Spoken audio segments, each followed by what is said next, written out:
All right, we'd like to welcome everybody here to this session of the CWMU Advisory Committee. In this meeting, we'll be going over some things, but the first thing is we'll hear a variance, and then we'll go over some cow elk harvest management on the various CWMUs. I think it's important to acknowledge that this is coming under a new rule, and that the intent and focus of this meeting, we'll be going over some things, but the first thing is we'll hear a variance, and then we'll go over some cow elk harvest management on the various CWMUs.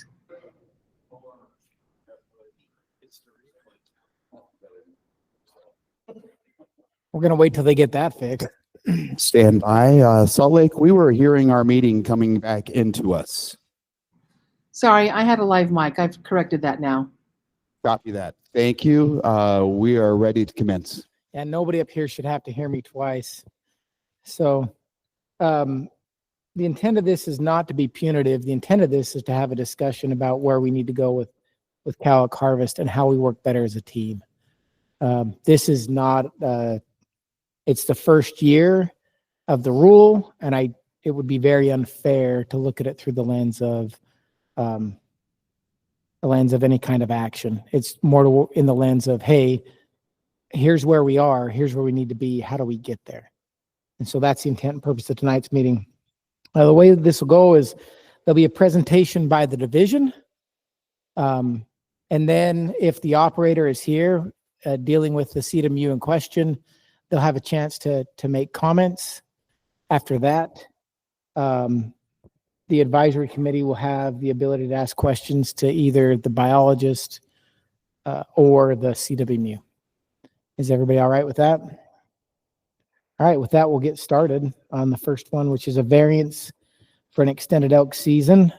This was brought to us earlier, but we had some questions about that Mike brought up about can we do this and what it means. We took that back to our legal counsel, and we have answers now. So we'll go from there.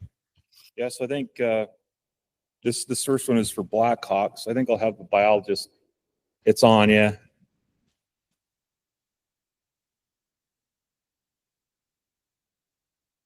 Just kind of give you a rundown. Let's see if Mike's got sound. How about now? Yeah, okay. All right, I'll have Brad Crompton. He's the biologist that oversees Blackhawk. Just kind of give you a quick reminder of what this variance was about and our recommendation. Just an overview. The Blackhawk CWMU is on the Manti unit. It actually goes on the Wasatch and the 9 Mile unit as well. It's an area where we just funnel deer and elk down very late in the season. It already has a late season variance to November 30th. They're asking to extend that to December 15th. We feel that's justified with a couple of parameters that, obviously the public hunter gets that opportunity. What we find on this unit and another CW we'll talk about in a few minutes is, it just funnels most of the bull elk on the northeast part of the Manti into these canyons that are privately owned. So a wonderful, cool opportunity, I think, for both public and private hunter. They're doing great on other things already. Average age is really high, and hunt success and satisfaction. So we feel comfortable moving forward with that and in internal discussions. Okay. Also, when we brought this back to our legal counsel, Mike, they were fine with it. With that, do we have any questions for Brad on this recommendation to extend the variance from the end of November to December 15th for the Blackhawk CWMU?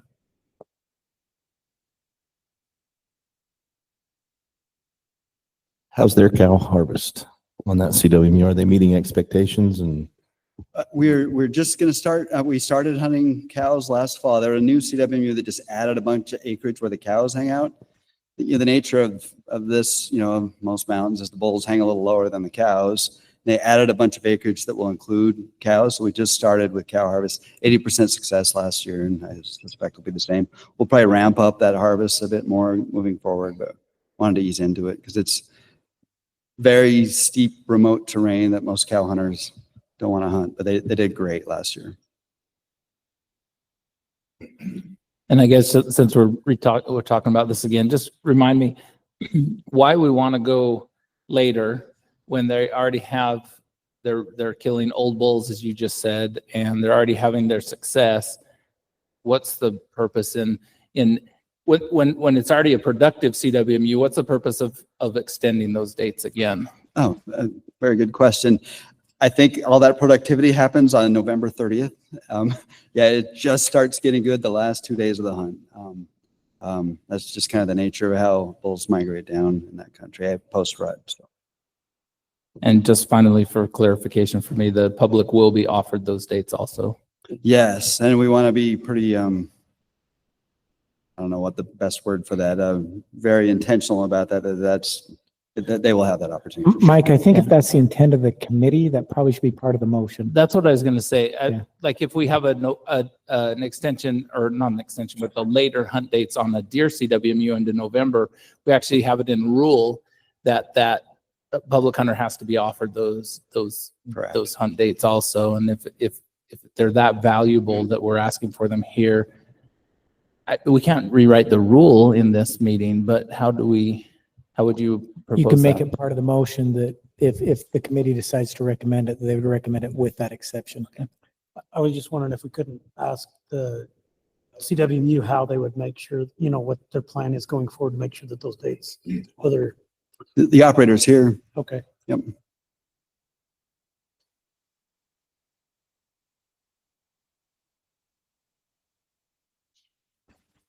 Do you have some questions for me or just want a Well, statement just, from me? as part of Mike's motion or the questions about making those dates available to the hunters, how would you just make those? I just want to make sure that there's a specific process in place that the public hunters know those dates are available. I guess that's all I'm asking for clarification on. So I'm assuming we do it the way we do now. We provide our public hunters with the same set of dates that our private hunters get. And I don't see any issue with it. And I believe that all gets posted out when the hunts are listed. Yeah, sometimes. So there's a big window, and a lot of cities just do it different ways. It's just a lot of this happens with the direct communication with the operator. Yeah, and when we get a call, what we do is we just communicate to them what our window is for hunting, and we work with that. And obviously we try to manage it so we don't have all the hunters on top of each other, but beyond that, they can choose what they want. So pretend that I'm not on the CWMU advisory committee. If I called you as the lucky hunter that drew your CWMU, what would you tell me? Like, what would that, like you say you have dates and ranges, but it could be September or something to. Yeah, our December current 15th. is September 1st through November 30th. And that's exactly what we communicate to our hunters. And we'll also tell them, look, we've already sold X hunts and here's where those hunters are going to come in and be. And we try to manage that, but we don't stop any public hunter from choosing their dates. And I guess for me, and I don't know, get in the weeds too far, but if it goes to December 15th and you obviously want this because that's probably a more productive time to shoot the, more mature bulls. It really depends. It's all be based on weather and. Yeah. I guess I'm just, how does that public hunter know that? I mean, you know that, and your guides know that, and the people selling the hunts know that, but the public hunter that's putting in for it may not know that. And I guess that's what we're trying to say is how do we educate them to let them know? I think that's what it is. And like I say, the way we handle it, I don't know about other operators. We explain to them what our unit is, how the hunting goes on in the unit, when the animals are typically in the unit. And most of the people that have contacted us are putting in for our unit specifically because they know our unit and they know how it runs. And so a lot of the people, as I'm talking to them, they know those details. They know we're a late hunt. They know that, animals are going to be there dependent on where the snow is when it comes in, et cetera. So we can put it on our web page. We can do whatever you want, but our mode of operating right now is we're transparent with the public hunter, just like we are with our private hunters.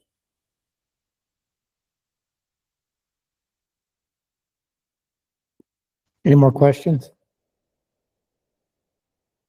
Seeing none, look for motion on this one.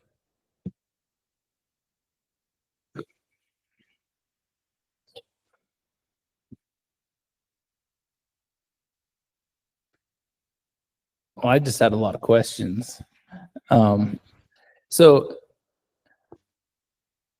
I always look at anytime we get variances, what's it going to do down the road? Who's going to come and ask for another variance saying, well, we got these, it's always hard for me to grant a variance when we're dealing with a successful herd unit, because that's what the CWMU is in that hunt. And so, like if every bull's getting killed on the November 30th, then why would the September even be an option? I guess that's my point, is how do we, do we in this variance, do we give like hunt dates of November 1st through December 15th? So it's not all of September and October and, or are they killing elk in September during the rut for some hunters? And then I think every CWMU would love to be able to have, crazy long dates to take care of different situations. I don't know. It's a tough one for me. I think maybe, Mike, I think I look at this one probably a little differently. I understand always the concern of setting a precedence. I get that. I agree with that, actually. You've got to think about what the consequences are. I think every CWMU is different. I think that this is one of those things where the rule isn't as specific with elk as it is for deer. With deer, it's very specific. It gives us a stop date. It gives us a maximum season length. For elk, it just says you can have an extension. And the thing that I'm looking at here is, frankly, what is best for that public hunter? Is it best that he has, and will that make them a better CWMU for the public? And so those are the questions that I ask myself. Like, if this makes it better for the public, it's going to make it better for the private guys too. And that's probably a win-win. It's probably the kind of win-win we're looking for in the CWMU program. So I think that's the way that I'm looking at this one, understanding that, okay, but also like there's a lot of CWMUs that you could give them through December 15th and they wouldn't have an elk on them. A lot of the high elevation ones, it would just be worse for them. So I don't know, Mike. Mike, just a couple of things. One is that if we do this, it'll shift their entire season back. So it doesn't extend it.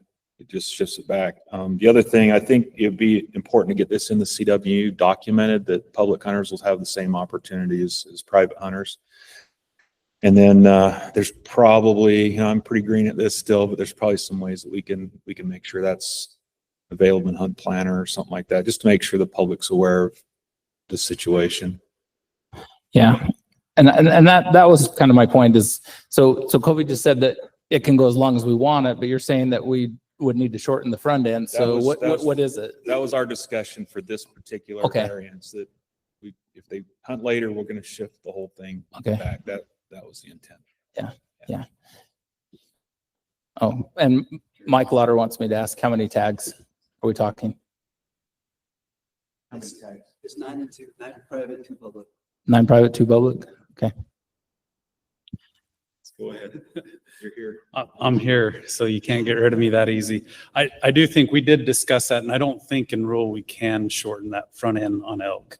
We did have a discussion, and the deer is like a 61-day season, but on elk it doesn't talk about that. So I think we'd actually have to allow that and probably just get the word out that the first 2 months aren't any good. Focus on the last month and a half. And if that's something we want to address later in rule, we can denote that. That's great information. Thank you. Can I make a quick comment? From a practical standpoint, it doesn't make a lot of difference. This last year, for instance, all of our hunting happened in November. And along with that, our rule already says if we're going to extend it, the public has to have the opportunity to hunt in that extension. So I think we're covered there pretty good. It's more specific to deer for some reason, but I think we can extrapolate it to mean all It species. says it on elk specifically. say it on Yeah, elk? it says Okay. if bull elk hunting season variance is authorized, the public hunters must be provided the opportunity to hunt 5 full days during the extension. I should know to never question Greg. Thank you. I think Chad would actually kind of like to see me have to take a rule through, so, you know, just to get the full experience. Oh, we can do that for you. So, yeah, I'm sure I'm adding it to my list. Okay. So since I'm the one that talked the most, and everybody's looking at me, I will make the motion that we accept this variance with the stipulation that the public hunter be allowed and educated on what the operator feels like are the best hunt dates. I'll second. Motion by Mike, second by Mike. All right, and we'll call the question. Those in favor? Aye. Any opposed? Motion passes. It's unanimous. So Covey, we actually have another variance, and I'm a little concerned because it looks like it's not on your agenda, but is Hiawatha on any of your agendas? Okay, all right. I think maybe you got The before old we updated agenda. it. So this is going to be a similar situation. I'll have Brad, who's also the biologist, over this. Let me just clarify up front. The one we just voted on for Blackhawk had asked the question earlier, and we had some legal questions. This next one would not take place this fall. This would be for next season. So this is like a normal variance where we'd take it through the process. So and I'll let Brad give you some details. Just so everybody understands, that's timing. The way the rule's written, it says that you have to bring a variance to us by February. Well, it was brought to us in February for the Blackhawk CWMU. And so that's what qualifies it to go into effect this fall. This other variance wasn't brought to us in the time to follow the rule. And we can't get outside of administrative rule. Perfect. Almost the exact same issues except 30 miles south. This is the Miller Creek drainage, central part of the Manti, where we just funnel a lot of elk off the central part of the Manti that tend to come in very late. And the harvest, you know, they already have a November 30th extension, just looking to have that December 15th variance as well. I don't know if I have a whole lot of new insight. Great cow harvest. We have a lot more cow permits on that one than we have on Blackhawk. The CWMU's been around a bit more. And yeah, they've had great antler success as well.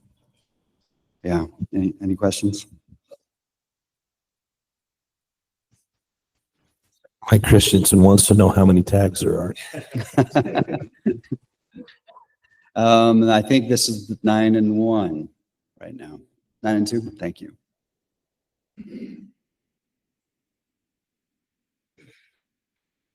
And kind of, are they the same? They have, you know, they're meeting their age objective for the unit. And Yes. Yeah.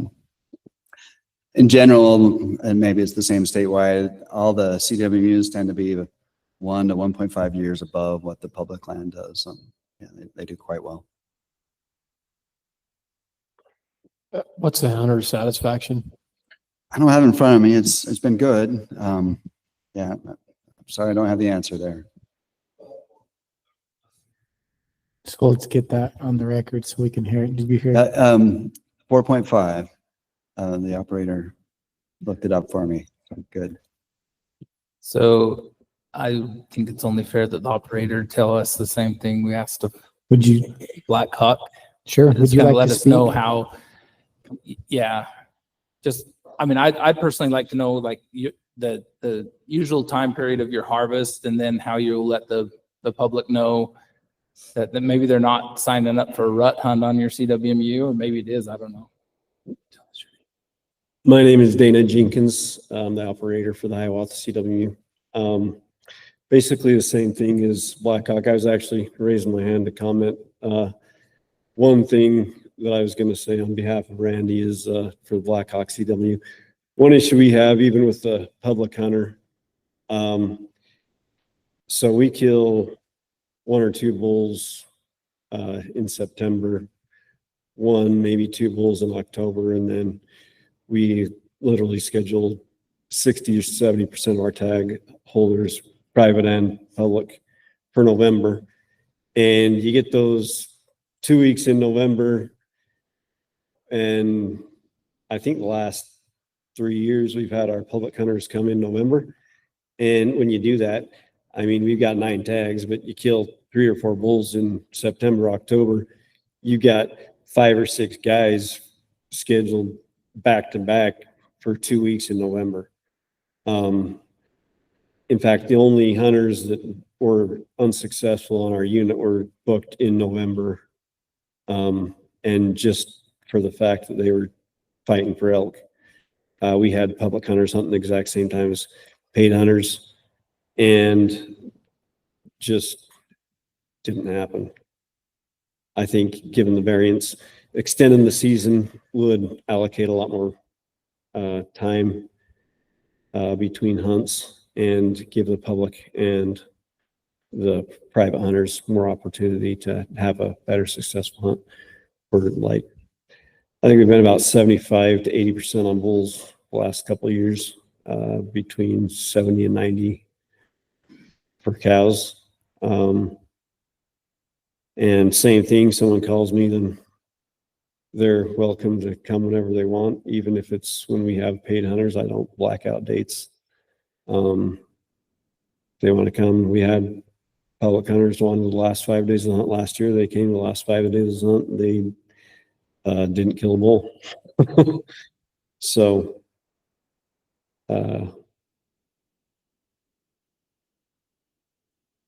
anything else? Any other questions you have for me, or any more information you'd like? Looks like folks are good here. Thank you. Okay, thank you.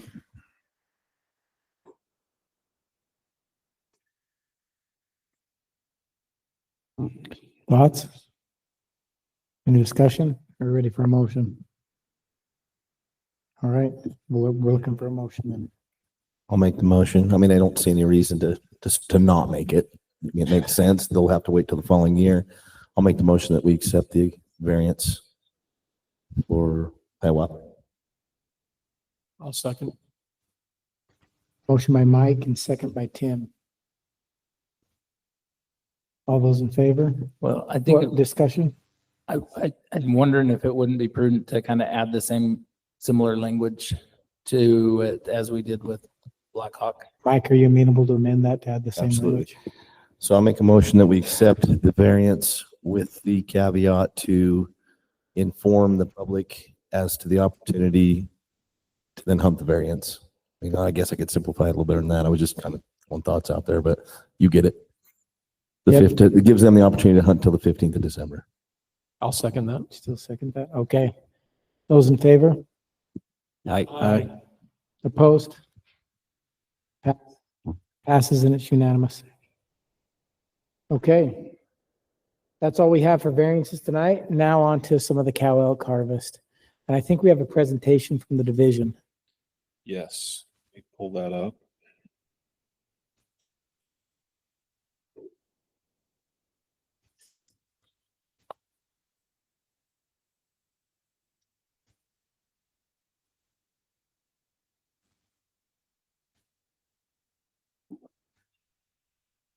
Too many windows.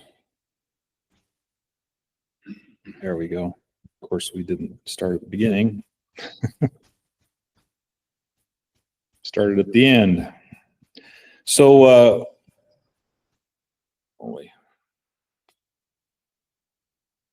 there we go. That is the end. It just keeps circling.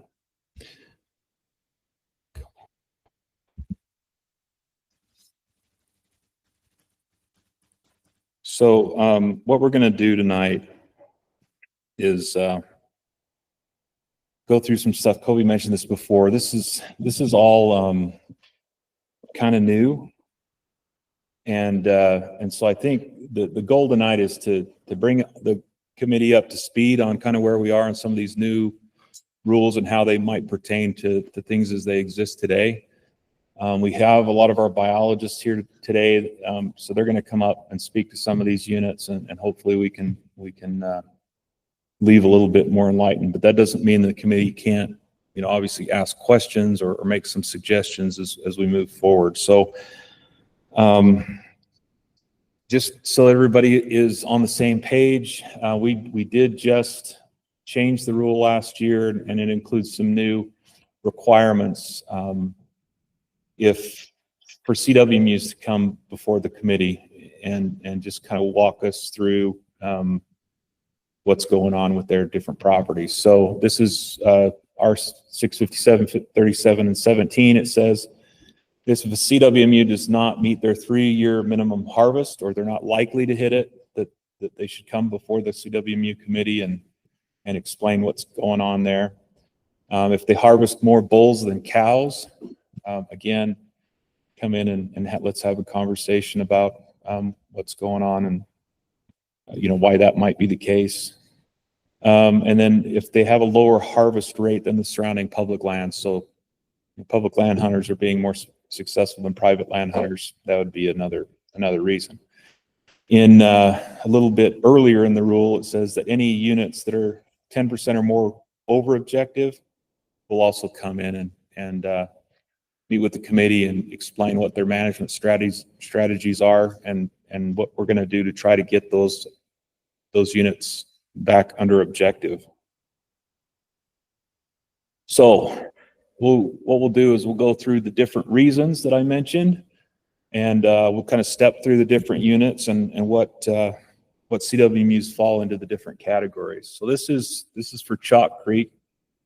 These are the CWMUs in that unit that, again, are over objective and under their minimum cow harvest. And so in this chart, what you'll see on the left-hand side is the CWMU.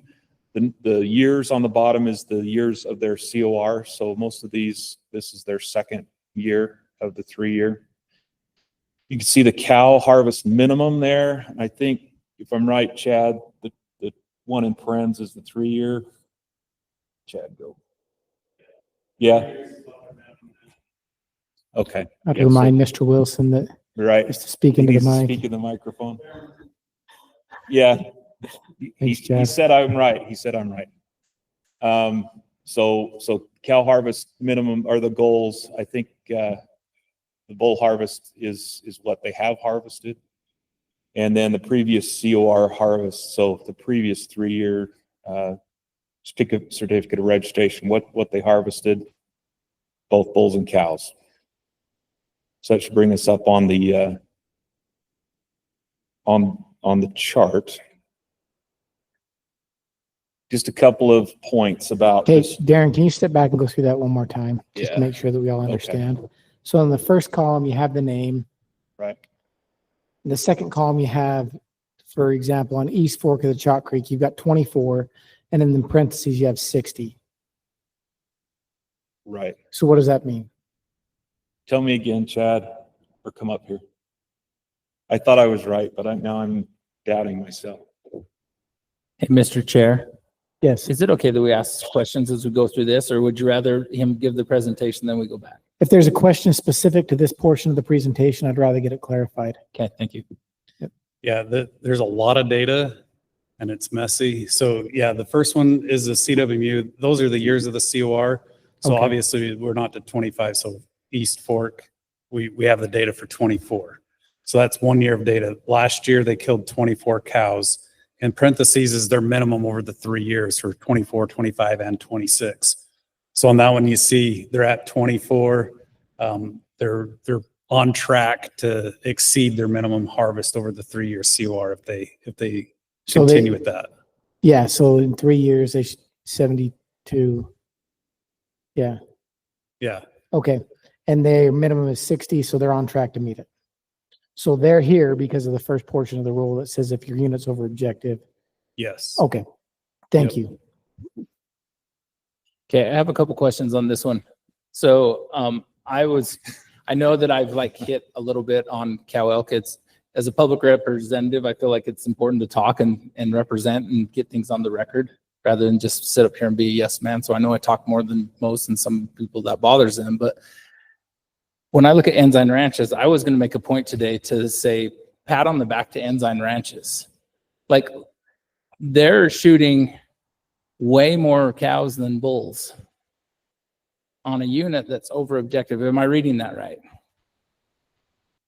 Okay. So, but then we have other CWMUs that are shooting 70 bulls and 21 cows. So shooting way less. So is it my interpretation of this meeting that we discuss later on those differences? Or We'll talk about it right now, Mike. So the biologists are here. I've asked them to be prepared to talk about these in particular and why some of those numbers look the way they do. We can come back to this just really quick. This is something Chad looked at before we switched. We have implemented new tools on this unit following the CWMU rule change, and then we added the opportunity for a lot of extra cow harvest last fall, about this time last year. So with the new tools on the unit as a whole, they've taken 50 more cows than the next highest year since 2020. So we've seen a big increase in the number of cows taken with some of the things that we've changed. Again, it's 1 year. And then our goal here would be to keep implementing these tools over the course of the next 3 years to see if we can't get this unit moving in the right direction. So this is just a summary. I'll go back to the table if that's helpful. And then if you have specific questions, we've got the biologists here. Would you like to say anything first, Dave, about this? And maybe that'll help with the discussion.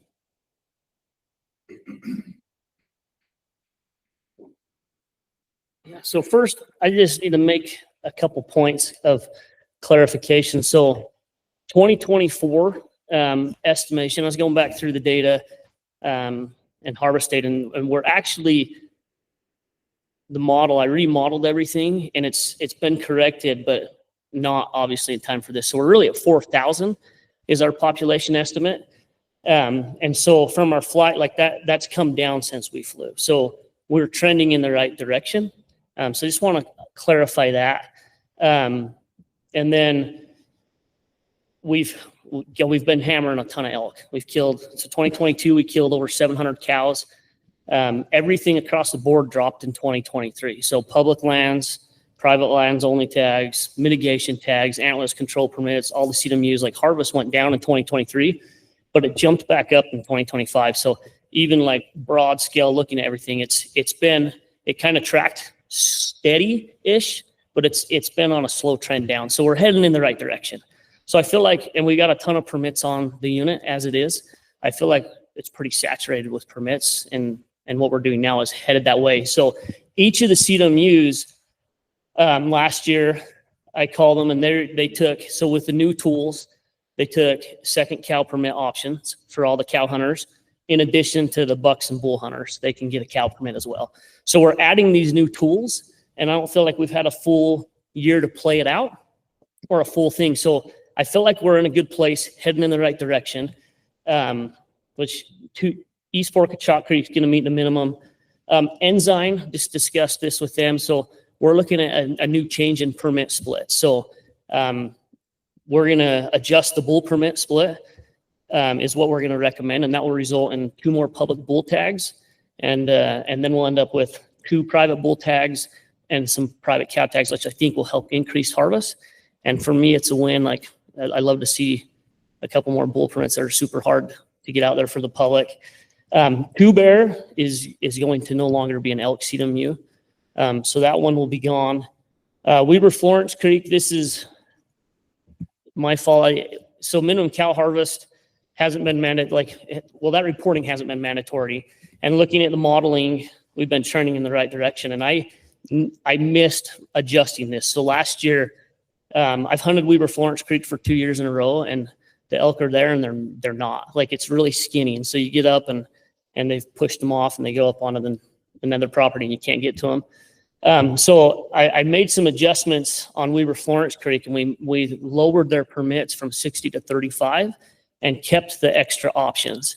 My hope is with trying it with this specific unit that we can increase that harvest with less pressure, because the elk are they just don't stay very long, and it is a tough hunt.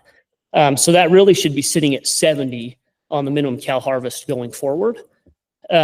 So the 127, that was previous before we made this adjustment. And even with the adjustments, like 60% of our cow harvest came from off the CWMUs. So it came from private lands, antlerless control, depredation. You got a question, Mike? Okay. So yeah, and then Grass Valley, they killed, I think 66 cows this year. So they're tracking pretty good. They're gonna, the harvest is up on that.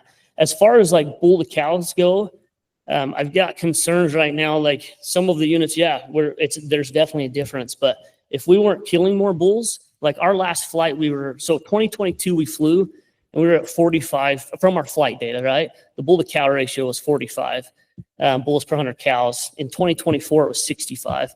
And so we've been hitting cows pretty hard and it's trending down, but we still need to hit bulls, right? So it's hard to make changes with that because we need the bull harvest right now on that unit so it doesn't keep climbing. Yeah, I know that I know that biologists have said that, and like Jayla's talked about how much, like it's bull heavy, and Yeah. and I sat on the CWMU rule committee when we rewrote that last year before. Talked a lot about that. So it doesn't concern me too much that they're killing a lot more bulls, but like on Weber Florence Creek, you say it's a skinny unit and the cows all get pushed off. And so they only killed 21 cows, but they killed 70 bulls. Yeah. So did the elk all get pushed off with 70 hunters, or do they get pushed off with, does that make sense? Yeah, To solve this problem, so because they're going to still be low, they're still going to come in under their 70 if you go down from 127 to 70. And even if you decrease cow permits, tags, like what's the problem trying to kill cows when they can kill so many bulls? I guess that's what I've never understood, is how can we kill 70 bulls and we can only kill 21 cows? Yeah. No, and the operators here, he can probably speak to that some too, but so just to give you an idea, so I've been up there last few years as the biologist, and I've seen not as many cows on there compared to 3 years ago as I'm seeing now. And I know Daniel sent me a video the other day that there was like a group of 85 bulls. Can't remember, and they saw like 20 cows. And that's been my experience. Like I went last year in a place and I saw 42 bulls and a couple cows. Like it's pretty bull heavy on that ranch right now as well. Well, for me, that helps me understand, that if it's that bull heavy, should we be killing more cows there? But then your population data says that we should. So I guess it's a little bit contradictory of how it's expressed in my mind.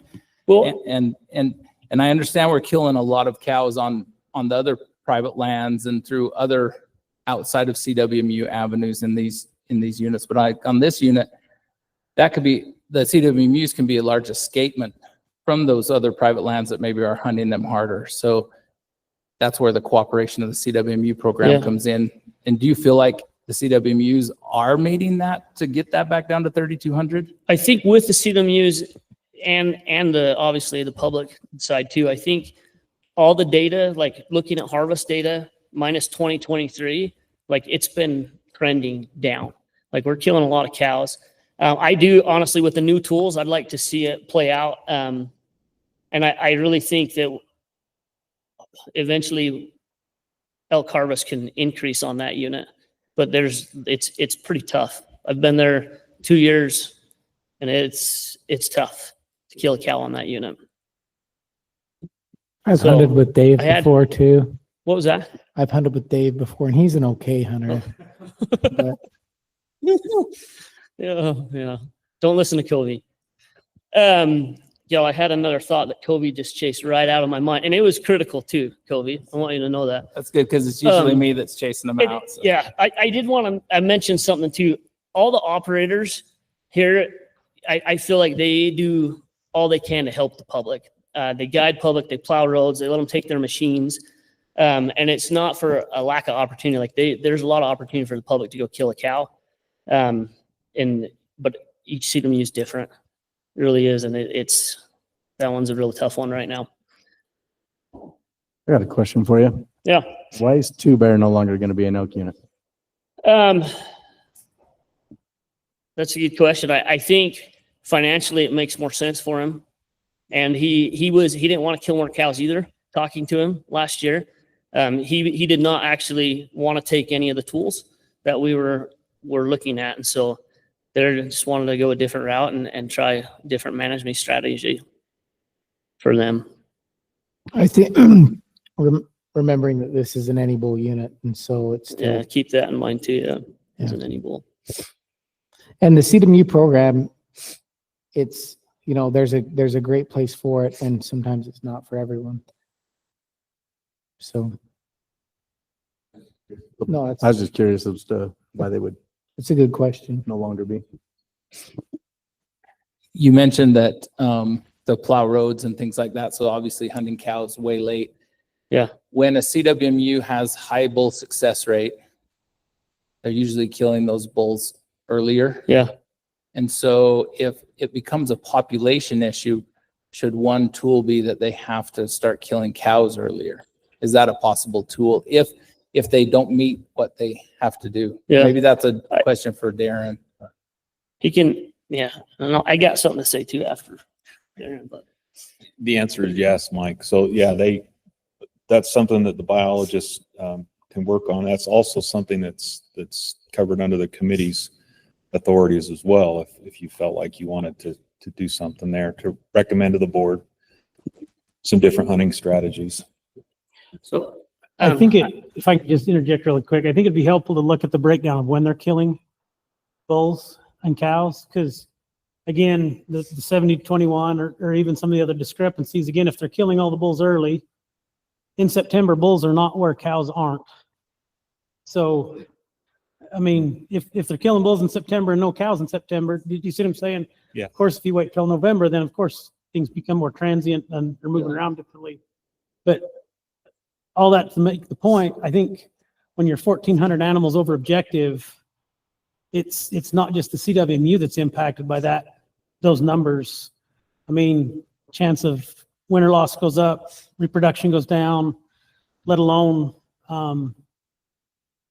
unintended consequences to things like mule deer and other, livestock operations and everything else. And so I think you just need to keep in mind that 1,400 over objective is a real issue, which also makes me wonder about the number of bulls being killed in relation to what the total population is, because 65%, that's completely out of whack, right? In terms of, especially since a bull tends to eat almost 50% more than a cow would eat. So their impact on the landscape is much heavier. So I think it needs to be viewed more holistically in terms of how we're getting to that objective, because I think it's a little more, I don't know, I'm concerned over that number, because that's going to become problematic, and it may be a train we can't catch if it gets too far out of whack. Yeah, I think those are all good points. And again, one of the reasons I asked the biologists to be here, because they know these units and I don't. So we'll let Dave say some more. But yeah, I mean, just in experience, sometimes the way the boundaries are, and we know we can move elk with hunting pressure. So there are some subtleties, and I think it's valuable for the biologists to have a little bit of flexibility so they can take those things into account. But on the other hand, we need to make sure it's cooperative, that we're all playing by the same rules. So go ahead, Dave. I was going to add to, so the 21 cow harvest on Weaver Florence Creek, visiting with them, and I got the data from Salt Lake on what cow numbers we had, and we're missing some that killed cows. And so we got to work through, there's some private guys that killed 2 cows. And then there's a couple public cows. Like when that mandatory harvest went into place, there were a lot of people that it wouldn't give the option to submit a second cow harvest, and they got it fixed. But I think in that meantime, I got to work through some stuff, because it looks like we could have another 10 cows that were killed on that, which would put you at 31. And if you look at minimum, like it's still different than they're obviously the bulls, but that would be, if with that, it would be reaching the minimum cow harvest that we're looking for on the CMU. So with those, harvests there on each CMU, off the CWMU, I still think we're trending in the right direction. And I have concerns about it coming down too fast, because then your bull to cow ratio is going to be even way more out of whack. And so that's a little concerning to me to make large adjustments and see that just with cows and bulls don't follow. So I have a couple questions, if I may. And I might just be ignorant, but I'm concerned that Two Bears getting out of the elk CWMU. That's concerning to me. This is a really big ranch that's now, I mean, I'm sure they'll still harvest cows. I'm not sure, but you create a problem. And part of this is probably because we've pushed so hard, right? And that makes me nervous. And I think the other thing that worries me, and I get Mike's argument about we can kill cows in September, but I think we all know that everyone cares way more about what's on top of the thing's head. It's all about the antlers. Like if you've guided bull elk hunts, it matters. If we add cow elk hunters in when there's bulls being killed, if the public hunter is going to kill a bull and some public cow elk hunters chase that bull off, can you imagine? And the same thing goes with private. And so I worry, and I mean, I get we have objectives, and I don't know who complains when we get over objective or if this is just a flying from 30,000 feet. But this whole unit is private ground, correct? For the majority of it, 95%. Who cares? If these guys want more deer, they're going to kill more elk. If that's what matters, that's what's going to happen. So I think we just kind of like we have these huge ranches that are so valuable to this program, and we're chasing them. We chased one off, right? And that's hurting the program. And I think that's a bad thing for all of us. I got a quick question. Where we're so heavy on bulls, why not for a couple of years throw out more bull tags? Yeah. No, we've definitely talked about that. Like Ensign's taken a few more. Some of that's timing on what they feel like they can fit. Some of it is different management strategies. But the operators are they're very willing to work with us, and they're here. They got representation here too, if you do want to talk to them. But like I've never gone up to them and asked to do something that they're not willing to work with us on or do. So it's yeah, and they can probably speak more to the timing of the bull harvest too, when they do that as well, because they do hunt into November through and September. So they do have a lot of bull hunts to pack in there through that. But Dave, go ahead. When I look at these numbers, maybe I'm seeing something a little different, and that is like I look at the years for the CWMU, like the years for the COR, 24 to 26. See that we had a goal. I know that a lot of these folks have been pushed way higher than what they were before. See that we had a goal of 60 for the 3 years and we're already at 24. See the goal we had 180 for the 3 years and we're already at 55. See that we had a goal of 40 or 50 for the 3 years and even Two Bear, we're already at 40. And even Weber Florence Creek, like you said, you readjusted that goal to mimic what you felt like was more reasonable. And Grass Valley, like, the thing that I see here is, I guess I'd remind everybody, you're trending in the right direction. It looks like there's a lot of effort being put in. Like, it's actually kind of exciting. This feels more like a partnership than what we've had in the past. This feels like we're moving in the right direction. So when I look at this, I'm like, yeah, I'm relatively, I don't know if surprised is the right word, but I'm happy about what I see here. Now, as far as Tim's comments, like I think the division has taken a little bit different attitude. We love the CWMU program. We want you to participate. We also don't want anybody to feel like they have to participate. It's a voluntary program. There are benefits to operators and there are benefits to the agency when people participate. But if it gets to the point where it's not beneficial to a CWMU, we would hate somebody to feel like they had to do this, because there is a lot of give here. I mean, what I see here when I see these numbers is a lot of work. There's been a lot of work put in. And so I hope it stays beneficial to folks. And We're under a different mandate where we have to manage to that number. So I appreciate the work and hope that it works for folks. I also would hate to have somebody feel like they had to stay when they didn't want to. But thanks. It's heading in a good direction. This is positive. And I also want to say that, like, I think I want to appreciate everybody in this room. In fact, I kind of wish we could have more, everybody there have a mic, and so we could have more dialogue rather than, I'm sure you guys might feel lectured to or something like that. Because that's not how I want anybody to feel. It's just, for some of us, like, I didn't know that it went from 127 down to 90, you know? I mean, there's some big discrepancies there. So now that we understand that, you know, it really helps. And I just want to, you know, like, you look at how many more tags Deseret's taken and how many more enzymes taken, and, you know, maybe some other CWMUs haven't taken as many, but those ones that have, I mean, they deserve a huge pat on the back because they're trying to be cooperative, and because that's what it is, you know, and you know, that part of this is to let us know there's a new rule, and if something doesn't happen, then the division's hands and this advisory council's hands are going to be tied to implement some kind of penalty for not meeting those requirements. And that's new to everybody. And so I hope I'm not coming across as like too forceful. It's just we need to understand that there are like legalities there now. Yeah. So I think, Mike, you brought up something really important. We said in the structure of this meeting, we were going to give folks a chance to comment when their slide was up. So are there any operators from the CWMUs that are up that would like to make any comments about their CWMU? Looks like we have one. Mr. Richens. Thank you. Yeah, just come over to the mic, state your name, just so we get it on the record. And if I get somebody's name wrong or don't know your name, please don't be offended. I'm trying, so. Daniel Richens, operator of the Weaver Florence Creek unit.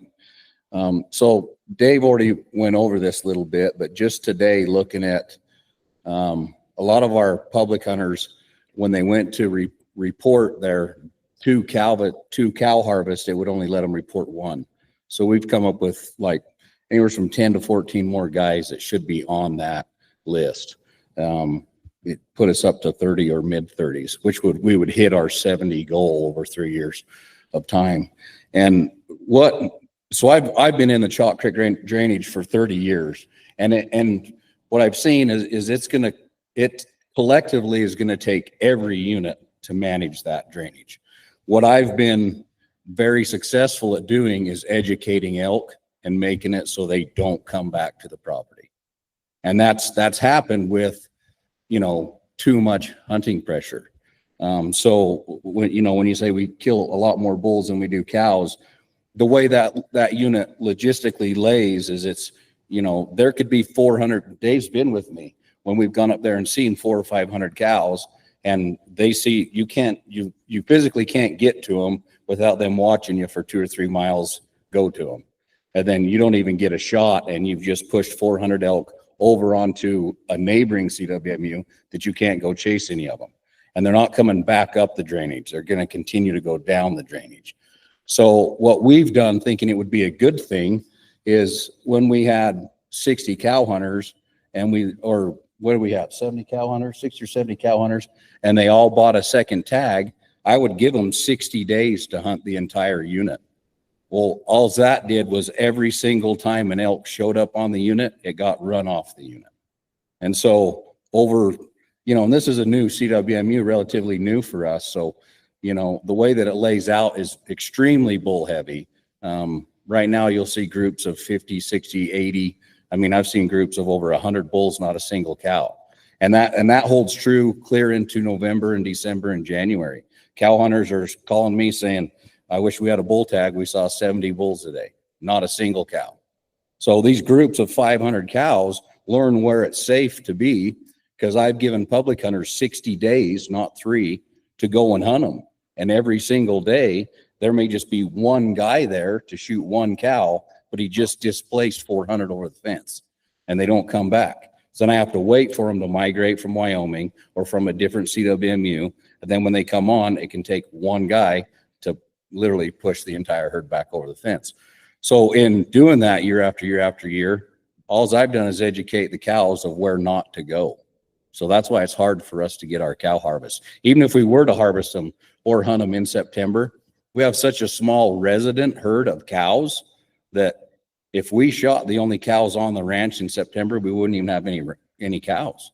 And then to Tim's point, you know, guys will put in 10, 12, 14, 15 points to draw a bull tag. And, you know, I think you got to prioritize a little bit. Could we kill some cows in September? And we did. I mean, I bought 8 or 9 cow tags with our paying guys, and they elected not to harvest a deer, and they elected to shoot a cow elk. So we did kill some cows in September, and we can utilize that tool going forward better.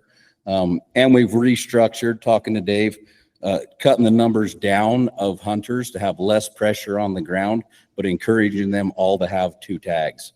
And then we're still going to open it for, you know, we'll include the month of November, so potentially 90 days. But, you know, they'll have to check in. When we have a bunch of elk on the property, we want more than just one hunter sitting there. So we can kill more than just one cow. So we're doing everything in our power to hit our objective. And I think we will once this is corrected and updated, but it's just logistically long and skinny. And it's very physical. Half of it is a 3,000-foot elevation climb with no roads, and you can glass elk all day long, and you can't beg a public hunter to walk up that hill to kill one. And I don't blame them. It's very hard hunt. So we're doing everything in our power to, you know, to kill them, and we'll continue to do it. If you guys have any suggestions for us that we're not doing, we're more than happy to. I don't have a suggestion, I have a question. What would help you kill more? Like what limitation? What we did in less hunters, less pressure, because, you know, like I said, we've successfully just educated them where not to go and where it's safe for those great big herds of 300 and 400 to go and sit and not get shot at. So I think by taking less hunters, but making them, you know, suggesting or encouraging them to have 2 tags apiece, then our harvest rate will go up.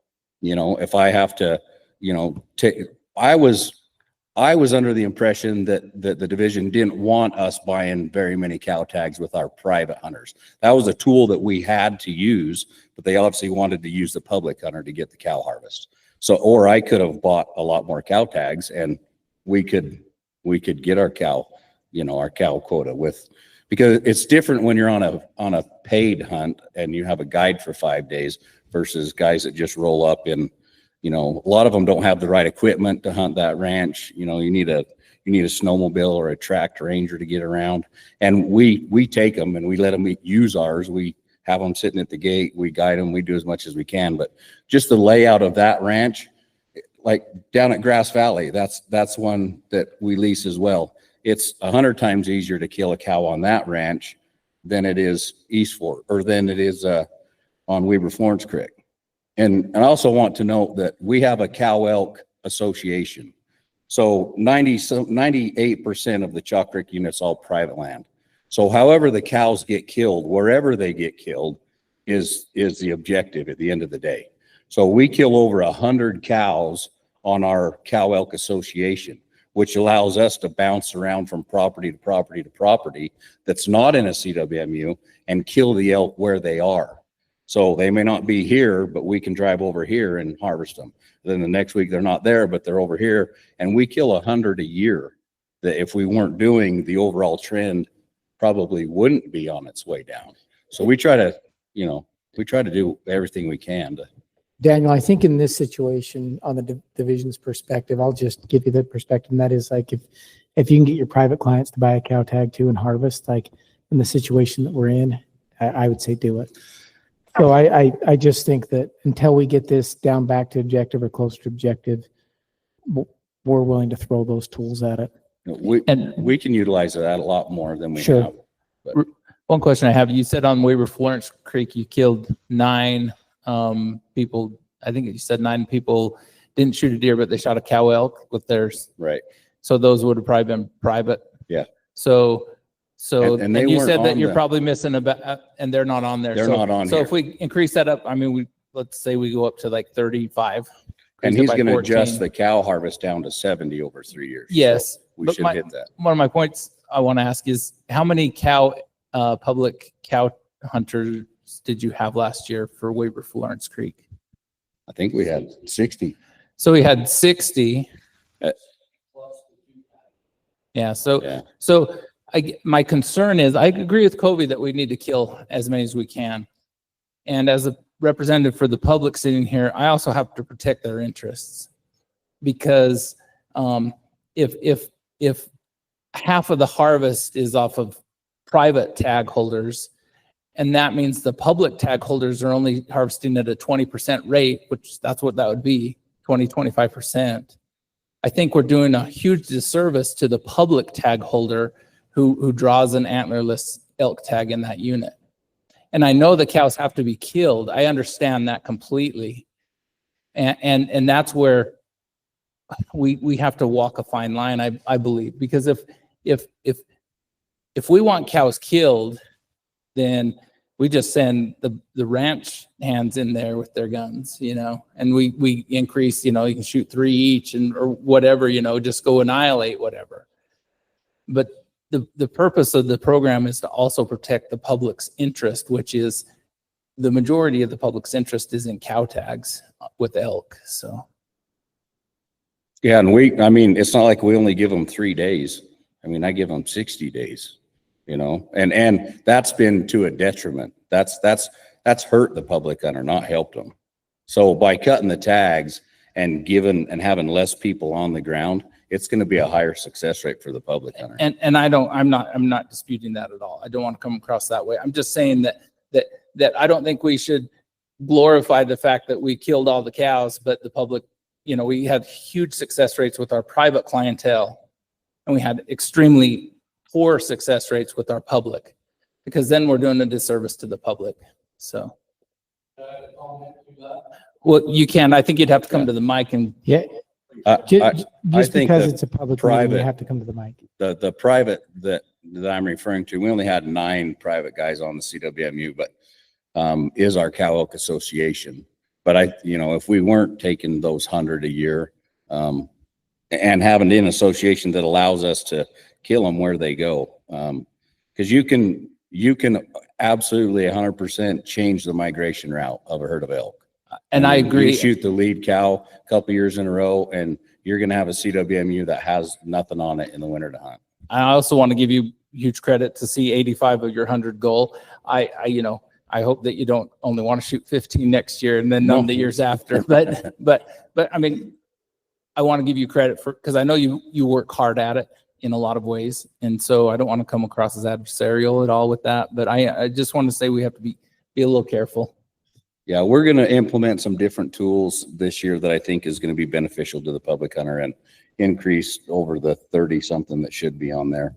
And if there's anybody else has something that we should try to do, we're more than happy to do it. So I think by giving them another month, starting them in mid-November or early November, because they come down in waves and you have to just catch them when they're there. So we're in constant communication with the public hunters. When we see cows, we're on the phone to public hunters saying, if any of you can come up, come up.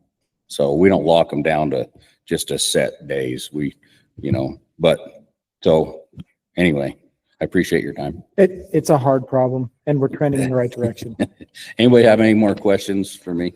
Yeah, I think that's a good point. Is it more questions for Daniel, the biologist, or have we beat up the Chalk Creek enough? The only other question I have is, given the nature of elk moving like they do, because I think that's what makes elk hard, is they're not like deer and want to stay in one spot.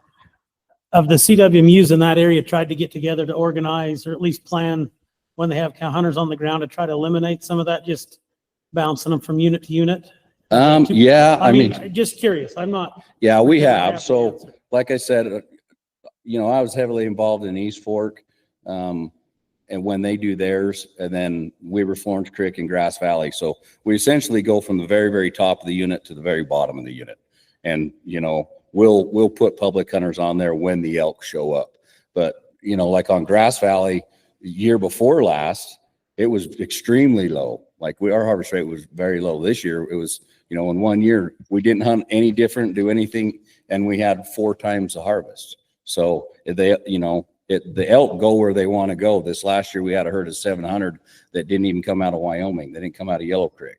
And You know, they sat there all year long when they normally would have migrated down Echo Ridge and we would have been able to hunt them and shoot them. And so it's hard when you have, you know, logistically each CWMU is different in elevation and in shape and in size. And if you have a long skinny one, it takes them 5 minutes and they're off of it. And it's not that there isn't 500 there. There's 500 there for 10 minutes. And then they're not going back up the drainage. So it's hard to hit that number, even if you do give them 60 days or 90 days. So I think by implementing some of these changes, we'll be more successful at it. But it's a whole lot harder killing 30 cows than it is 60 bulls. I can tell you that.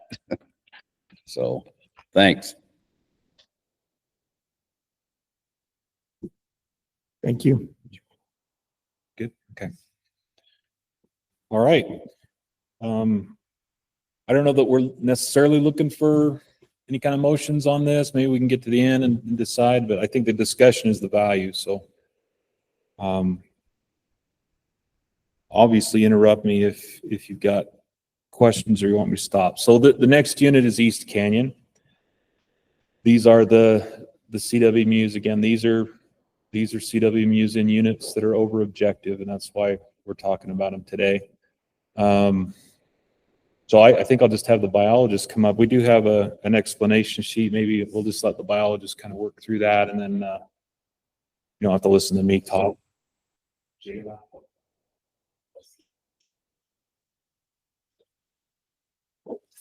This is awkward with two computers. Yeah, maybe. Just make it as awkward as I possibly can.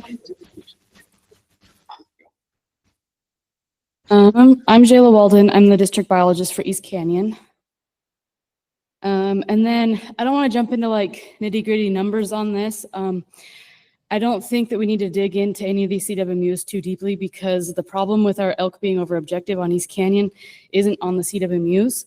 A large portion of this unit is private, but it's non-huntable private, particularly around Park City and the greater Park City area. And so we've continually asked CWMUs in this unit to kill more elk, kill more elk, kill more elk, and they've continually seen fewer and fewer elk on each one of these CWMUs. And so I'm comfortable with the number, and actually I'd like to see more elk on some of these CWMUs, or I'm comfortable with the number that's on them, and our problem area isn't going to be able to be addressed here tonight. So Can you go back? I like that explanation, Jayla. Thank you. But can we go back and look at the numbers at the same time, just to understand and see? Thank you.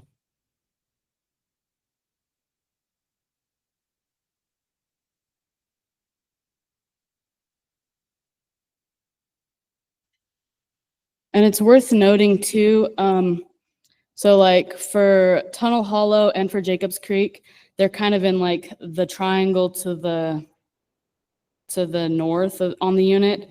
And they have actually decreased. So there's a resident herd anywhere from like 60 to 165 elk that ping pong around that area year round. And more elk don't move in until January or February, and most of the time it's not until February. And then Hardscrabble specifically, I've actually asked them to reduce their cow permits because they've put so much pressure on them that the elk that used to come in don't, and their terrain is extremely difficult to hunt, and most people aren't willing to hike that kind of terrain for a cow permit.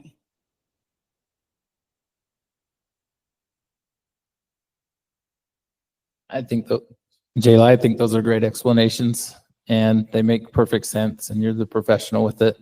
And what I would say is, like, if it's, the difference between 0 and 6 is 6 on a herd that's over objective by 1,000, like that's a statistical, wash there. Mm-hmm. If they killed 6 more cows, it wouldn't do anything to the 2,800 herd objective. So that makes sense. Why is Tunnel Hollow 0, just so we understand? We removed their cow permits because they were just getting a bunch of bulls moving in late season, and they were actually bulls that spend more time in the summertime towards Park City. They migrate in late season, and it's a ton of bulls that hang out in the cliff lines on that property. I know, Mike, there should be cows where there's bulls, but there's a lot of properties where you'll have big canyons of raghorn bulls that pile in there, and there's just not cows to hunt. So it's not like it's a September bull hunt, it's a late season bull hunt. is It's a what you're late telling me. season, and I think they actually requested a later season variance and some stuff. I don't remember if the operator didn't show up that time, but they didn't get bumped as late as they wanted to be because the bigger bulls and more of the bulls move in later in So the season. They're harvesting bulls after those bulls peel off at Yep. post rut. Yep. And I understand that. I know the area a little bit. And I mean, in the rule committee, I tried to get it to the bull hunts on these units to go to mid-February, late February. Like we're shooting bulls that are surplus bulls that are causing issues that we're not killing. Let's kill some of them.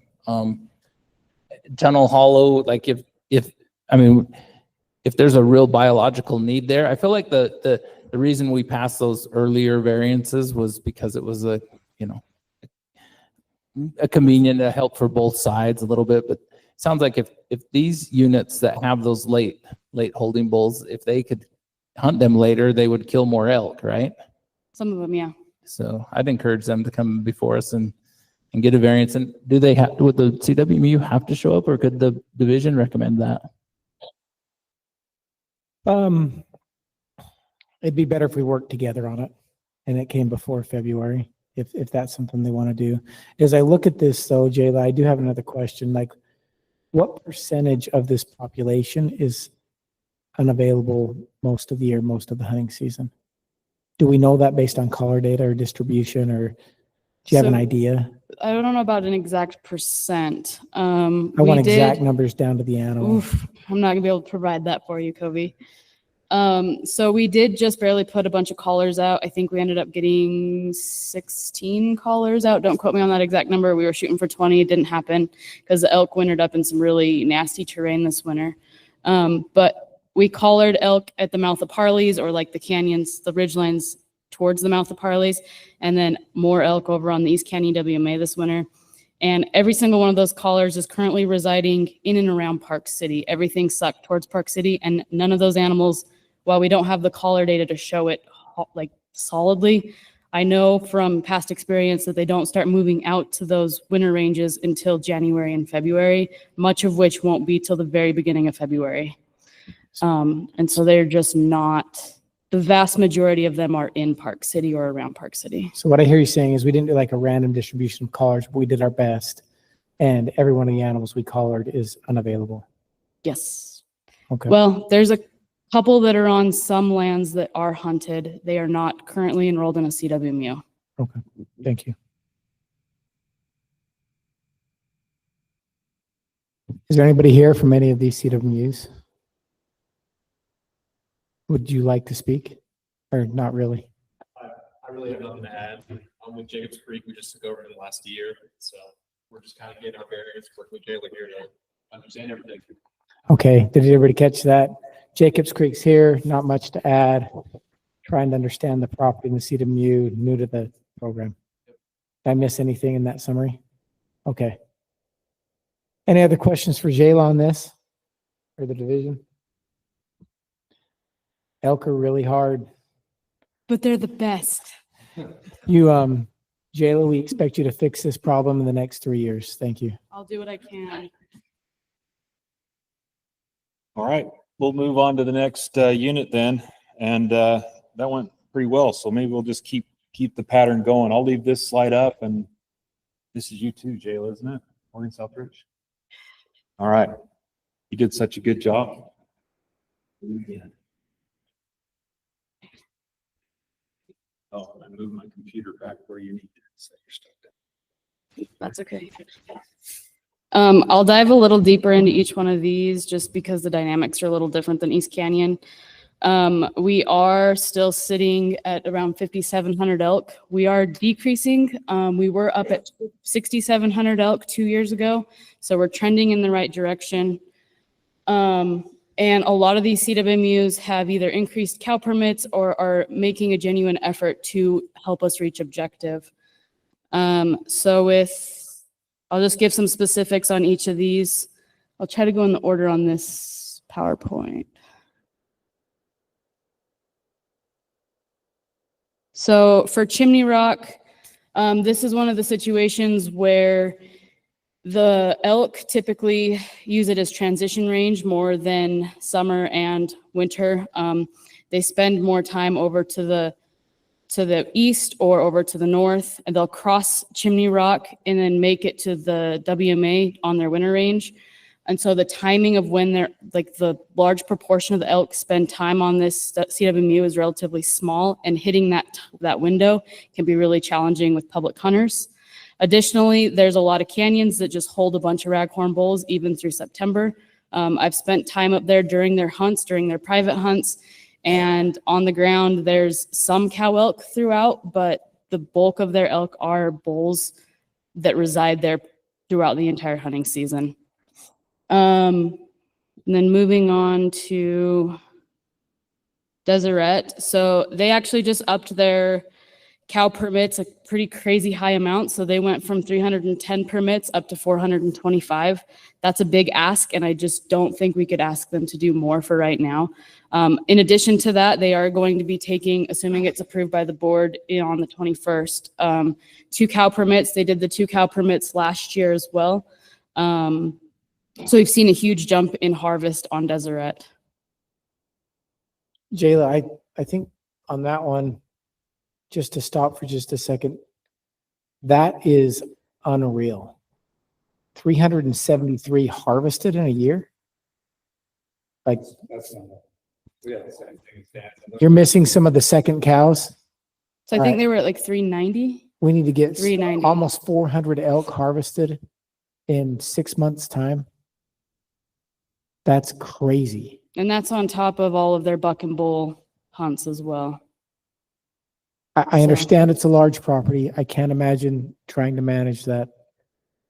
And that's really commendable. The first year, over halfway to the objective. Doesn't mean to slow down. I want to point that out. Don't slow down. And that is commendable.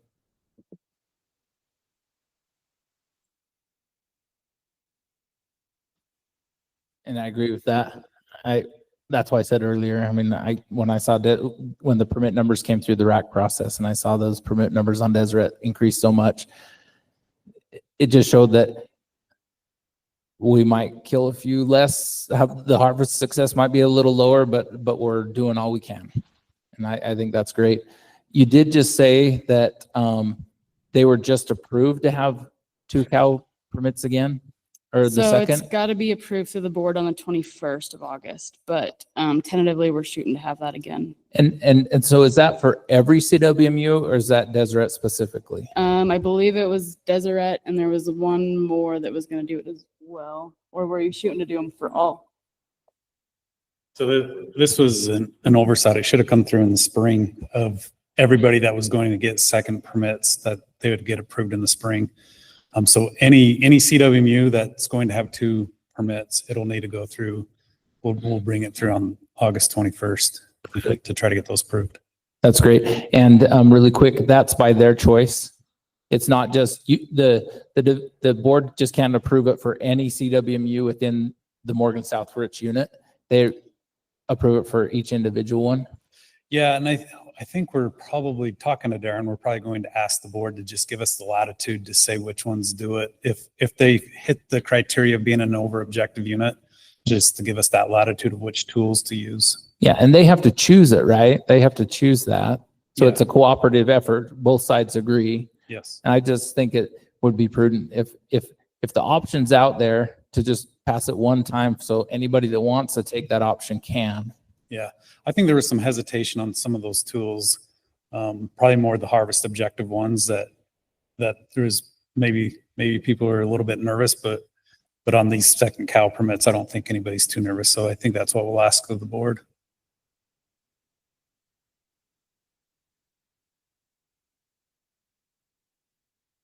Cool. And then for Durst, they actually increased their cow permits to match up to their bulls.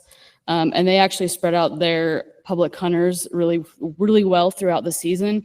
And so the dynamics that they have going on, even though they're only showing 22 harvested, the way they structure their hunts is they put hunters out, 5 hunters each weekend for several weekends until they run out of hunters. And what this does is all that pressure pushes those elk. Some of the guys are successful, some of them aren't, and it pushes them over to the neighbors, and the private lands only permit holders are then harvesting elk as well. And so those elk are basically getting ping ponged back and forth between the neighbors and Durst. And so we're getting a lot more harvest than what's just represented here. It's just occurring just off the CWMU in addition to the CWMU harvest.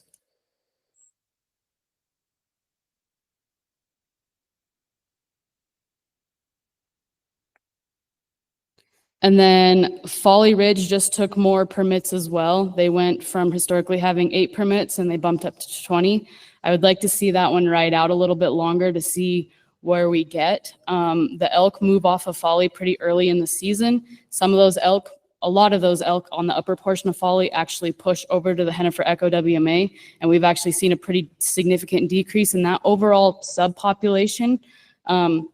Taking a step back, we kind of have 3 wintering ranges across the unit. So we've got the Hennifer Echo WMA, the face of Durst, and then the east side of Deseret. And those elk that winter on the Hennifer Echo WMA have significantly been reduced. And so I don't want to hit Folly any harder than what we're at right now as well.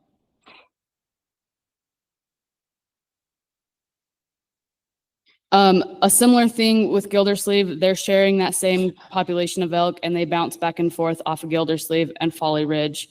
In addition to that, they significantly increased their hunting permits as well, and they're a relatively long and narrow property. And so if you put too much pressure, I have concerns that we may end up pushing elk off of them permanently as well.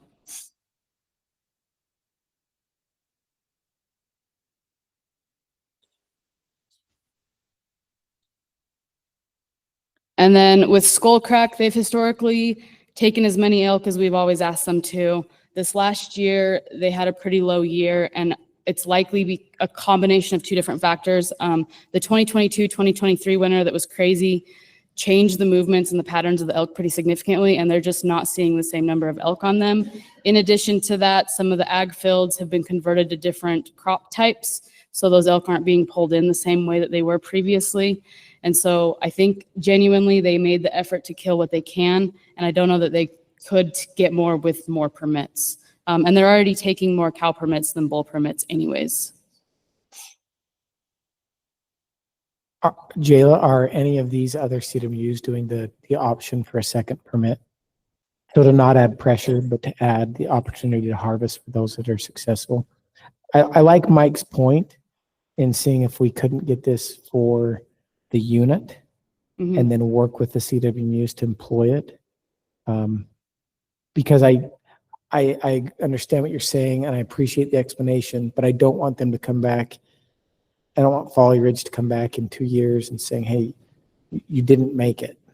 You know, this is the goal. This is where we were.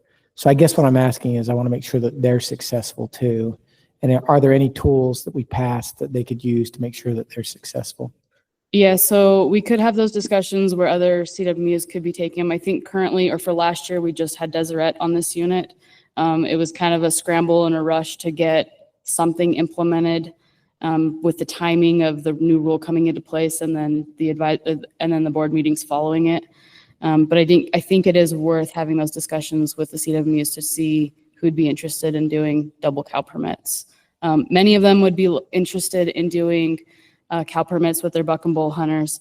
And then I know some of them would be also interested in taking some private vouchers to use when the elk are on them and available.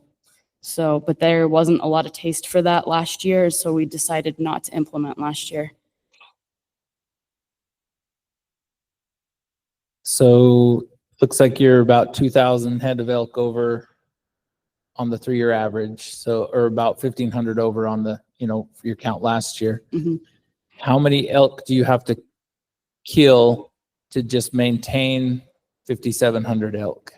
Ooh, I'd have to pull that spreadsheet up. Do you have an idea? Like these are incredible numbers. Yeah. But just so to maintain, we have to kill a high number, and then to reduce that, we have to kill exponentially more. So we're almost at a 1-to-1. So you could basically, some really simple math, you could cut that number in half. So half of 5,700. And then I think they grow on average, this is really generic, like 25% growth rate for the number of cows there are. So I don't do math well without a calculator, admittedly. So someone else can do that math for me. But that'll just give you a really good ballpark number. Yeah. So And the unit does have some pockets of really older class cow groups. So reproduction may not be average. It's actually probably a little bit below average. So. thank you. Are you also getting some private lands harvest in and around the CWMUs? Yes, we're getting quite a bit of it. I don't know the number off the top of my head. I could pull that for you though. Yeah. But there is significant private lands. Yeah, no need to get the number. That's great. Okay. Just so it's in forefront of all of our minds. I sure generally like a lot of these numbers. I know a lot of these units. I've spent time. I've actually cow hunted on Chimney Rock. It's the hardest cow hunt I've ever done. But we got one. But I wouldn't mind talking to some of the operators that have come as well when it's the appropriate time. But yeah, what Deseret's done is just unbelievable. And I like the rest of them. I know quite a bit about Folly Ridge and Gildersleeve. They're both kind of tough units. Elk are in and out of there. Gildersleeve's a tough hunt. The bull hunters in there will put the time and effort and all day hike and kill a bull and then pack it out for 2 days. And the cow hunters, there's no chance you're going to get them to do that. But I know those operators and I know the effort that they put in with the public hunters. Gildersleeve particularly is very flexible. They'll guide people, they'll not guide them, they'll let them have at the ranch, do whatever they want. And so their flexibility is awesome. And I hope that we can encourage all of them to use some of the other tools that we put in place and not feel sheepish about it. Let's get it done.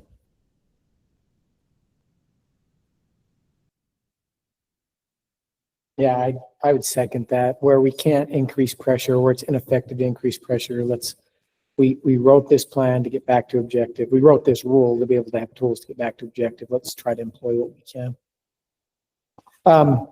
With that, any more questions for Jayla? And if we don't have more questions for Jayla. There is 2 more CWMUs. There's just on the next slide. Oh, sorry. We've got if we another want to slide? dive, yeah, there's one more slide. You There's better so go to many that of them. Next slide. Yeah.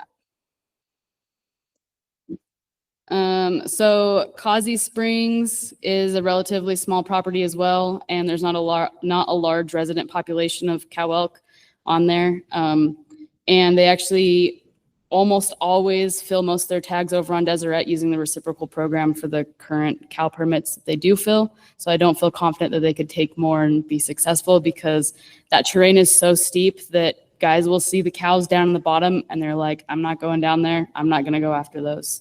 So I don't think success is going to increase by increasing permits on this one.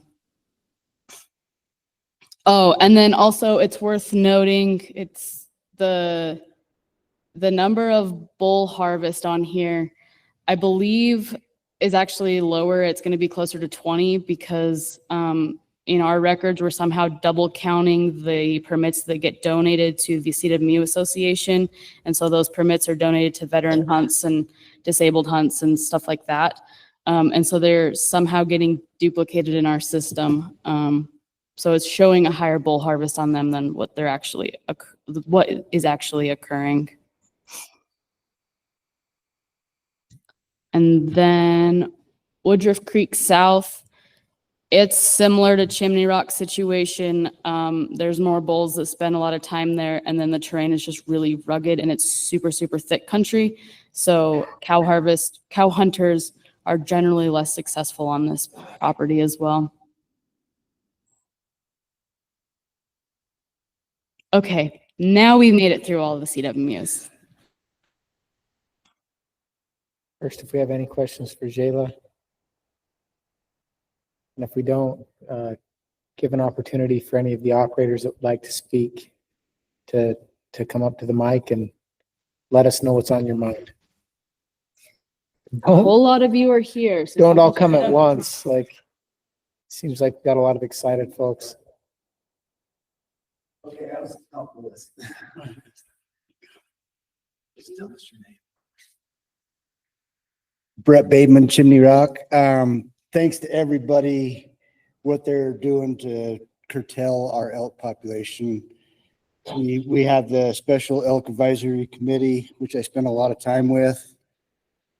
And we did have some good positive points come out of it.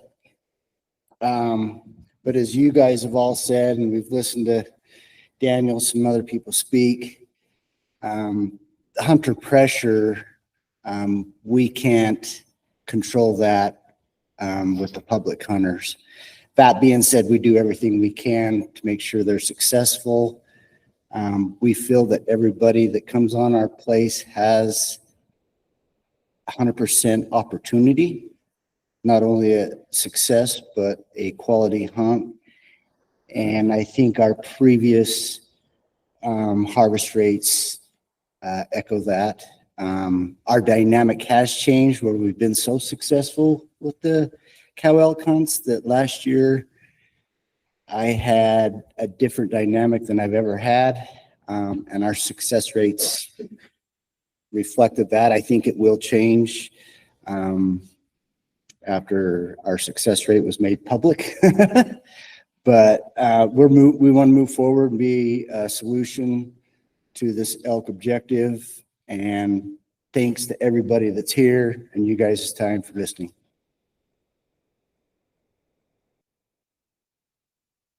Next on the list. I'm Tom Land with Deseret. Mother Nature had a lot to do with our success last year. We killed our last cows up on the mountain January 30th. Tom, I'll tell you something I learned working for the division a long time ago.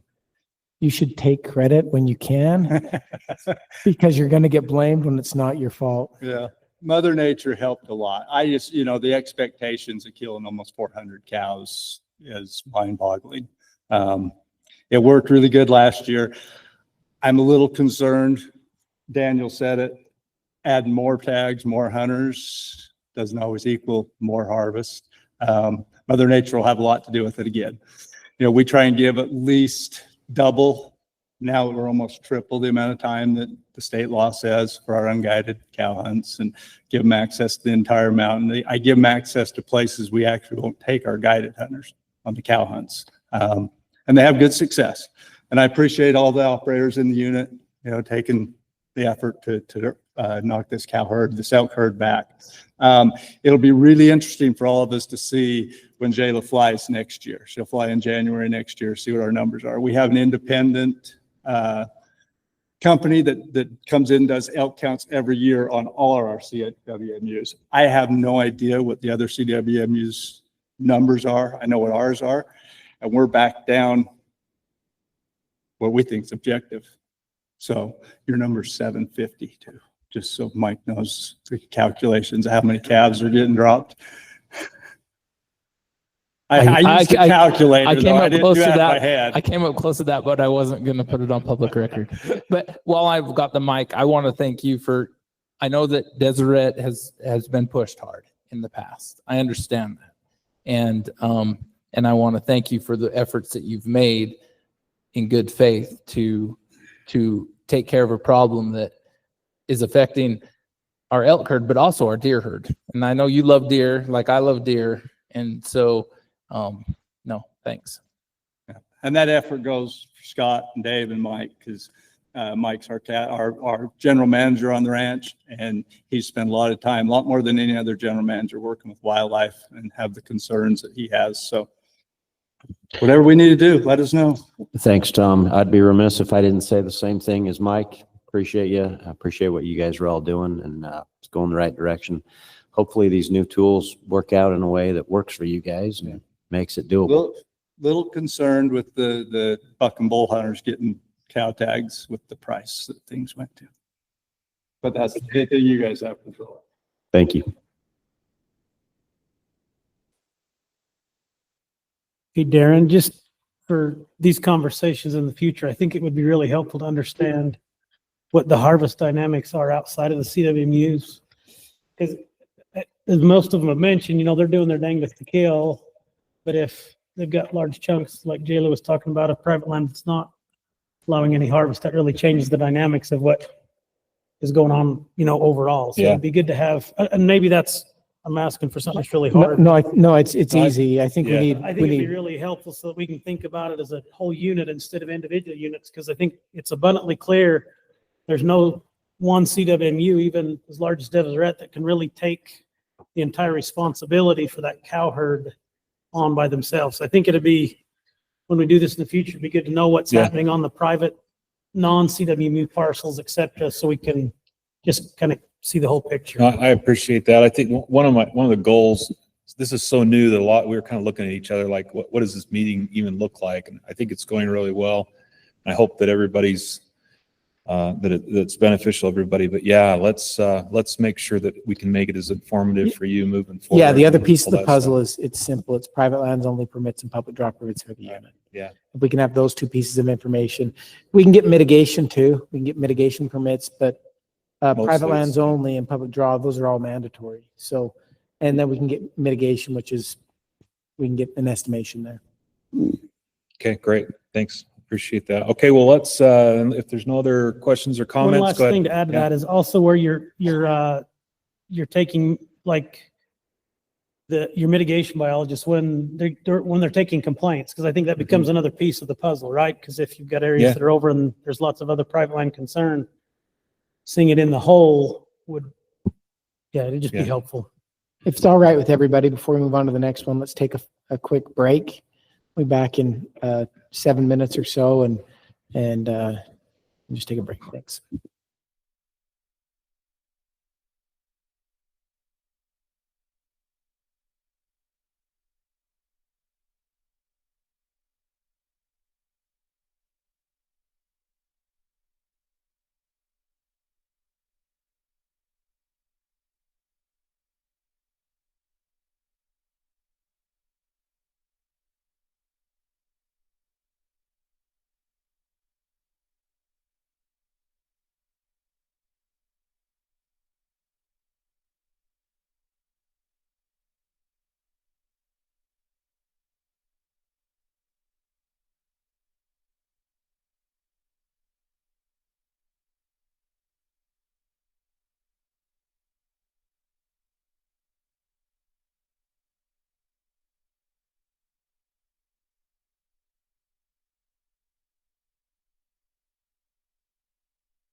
one.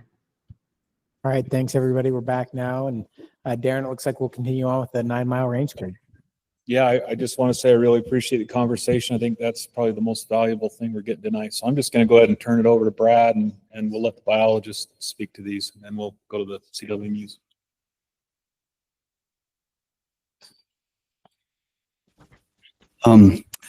Perhaps just an overview of the 9 Mile Range Creek unit in general. It was a unit much like the Book Cliffs, where it was very difficult to grow elk, a very narrow belt of summer range. And so for a decade or two, we'd have next to nothing for cow elk tags and not grow elk. We do classification in the summer. It's in the teens and 20s as far as calf production. So yeah, just not fantastic summer habitat. It's great summer habitat, but it's just half an inch wide. So what happened though is it's very dependent on snow and things like that when we fly. And when the last time we flew, we suddenly grew 800 elk from the previous flight and are suddenly over objective and are making adjustments with both the public lands and the CWMUs. The nature of the 9 Mile unit is on heavy winters, we get elk from Wasatch, from Anthro, from everywhere. Elk, it's just one of those complex units where elk come and go. In the past, we've had a lot of antlerless tags on these CWMUs. We dropped them down to next to nothing for quite a while, and we're adjusting back up. So, in part, that's part of the reason why we have a little bit of the discrepancy. We just increased tags on several of these CWMU this last year, so their 3-year minimum looks really high, but the previous 3 years they were only having a handful of tags, and that's the case with the Mini Mod and the Preston Nutter CWMU. Some CWMUs on the western part of the 9 Mile unit, where this Patmos Ridge and West Ridge CWMU exist, elk populations aren't as established, and we're trying to grow elk despite the overall unit being over objective. We're trying to grow elk there, so we've had next to nothing for cow harvest there, just because we want some more cows there. And we're just starting to harvest them on West Ridge, but on Patmos, I don't intend to have cow tags for a while. Hopefully we get to the point where we can have more elk there. It's just thicker, steeper terrain that just isn't holding as many as elk as we'd like. So that was kind of the general approach to things. All of these CWMUs have been very compliant, and as when we've had to raise tags, they've been very willing to. Hunter success on most of these CWMUs is very high. Preston Nutter, I think, was 80% over the last 5 years. Roan Cliffs is similar to that, 70%. Patmos hasn't had any. West Ridge just started last year and did well last year. So Mini Mod has been a bit lower, but once again, we just increased the tags and talked about opportunities to improve harvest, different times of year and things like that. So, any questions? I guess I'm going to talk again. So like what you're saying is that you feel like that discrepancy in the herd objective is because of maybe more elk migrated in from outside of the 9 Mile Range Creek unit? Correct. I'm sure we've grown elk. So we've grown elk, but yeah, some year when you have perfect flying conditions, sometimes it's not. It's great because you count a lot of elk, but we haven't had much collar data on that unit to know where they're coming from, and yeah. And so then, like on the Mini Mod, where we kill 2 cows and 66 bulls, like the number, what we're just saying right there is the number of cow harvest on the CWMUs here is like negligible. It doesn't even scratch the surface. But if we look at the number of bulls killed, that would scratch the surface if we could transfer that number over into cows. Yeah. And I understand that you've got a couple units there that you don't want to kill and you want to grow elk. So, but like on the Mini Mod, what would you recommend that they do? Right. Yeah. So I met with Lonnie, the operators here tonight. We propose increases in tags starting this fall. So, what the 2 you're saying is based on low permit numbers over the last decade. We doubled tags. They're having 16 this fall, and the plan is to increase some more. they've had good success. And just see where the magic number is. The mini mod CWMU has provided a really big relief for the division. It was an area where we were paying a lot of depredation before that became a CWMU. So it solved a lot of problems.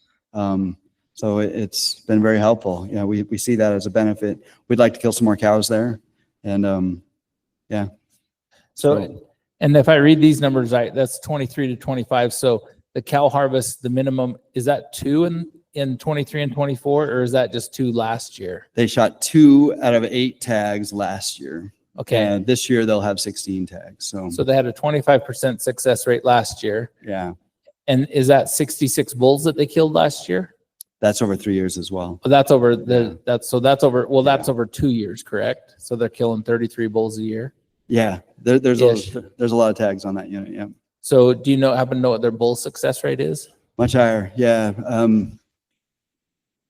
60%. So they're doing that actually hunt there. So they're having like 40 some odd bull hunters every year. 41 tags. 41. Yeah. Okay. And that, I think that's where the rule, like a CWMU like that, could start to have issues within the rule. And that's why this is an educational meeting to. Yeah, that one show. jumps out here. Yeah. It certainly does. So, and then why would the minimum harvest goal be set at 12? So that's for a year. What I generally do, it's 8 a year. Now it's 8? That's 12. Yeah. 8. Yeah.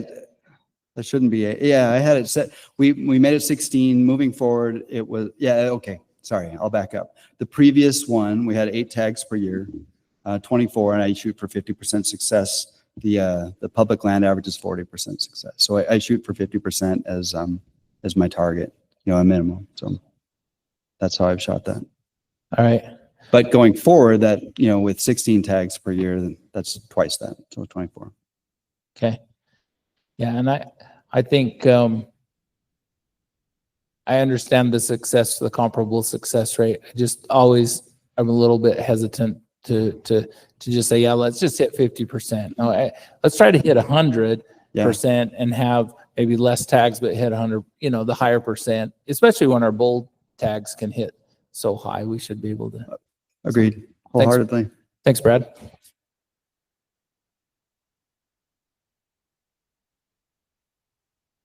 I think I have several operators here as well. If there's questions for them at one point. So.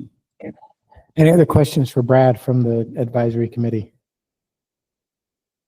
Do you anticipate those increases in your elk population maintaining? Because that's kind of rough country out that way. So, I mean, that anomaly you saw where your elk numbers kind of bumped up, are you anticipating to maintain that, or was that kind of a stars aligning in good conditions? Because I think on the flip side of that, you want to be, I'm asking you if you are worried about your cow tag numbers if that doesn't maintain itself. Does that make sense? Yeah, the beauty of this unit is, or the curse of this unit, is all the summer country is private land, and the transitional winter habitat tends to be public lands. So we get a good snow, we can kill most of the elk on public lands, which is great.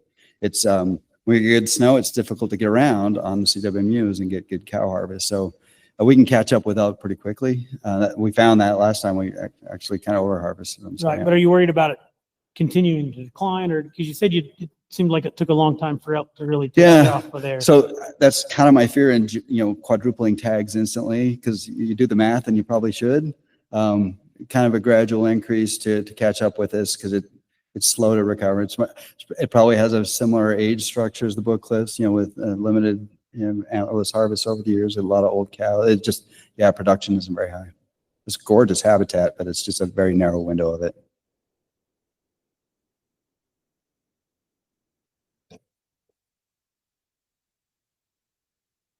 Is there anybody here from the CWMUs that'd like to speak to some of this? And just announce your name and then what CWMU you represent if you'd like to.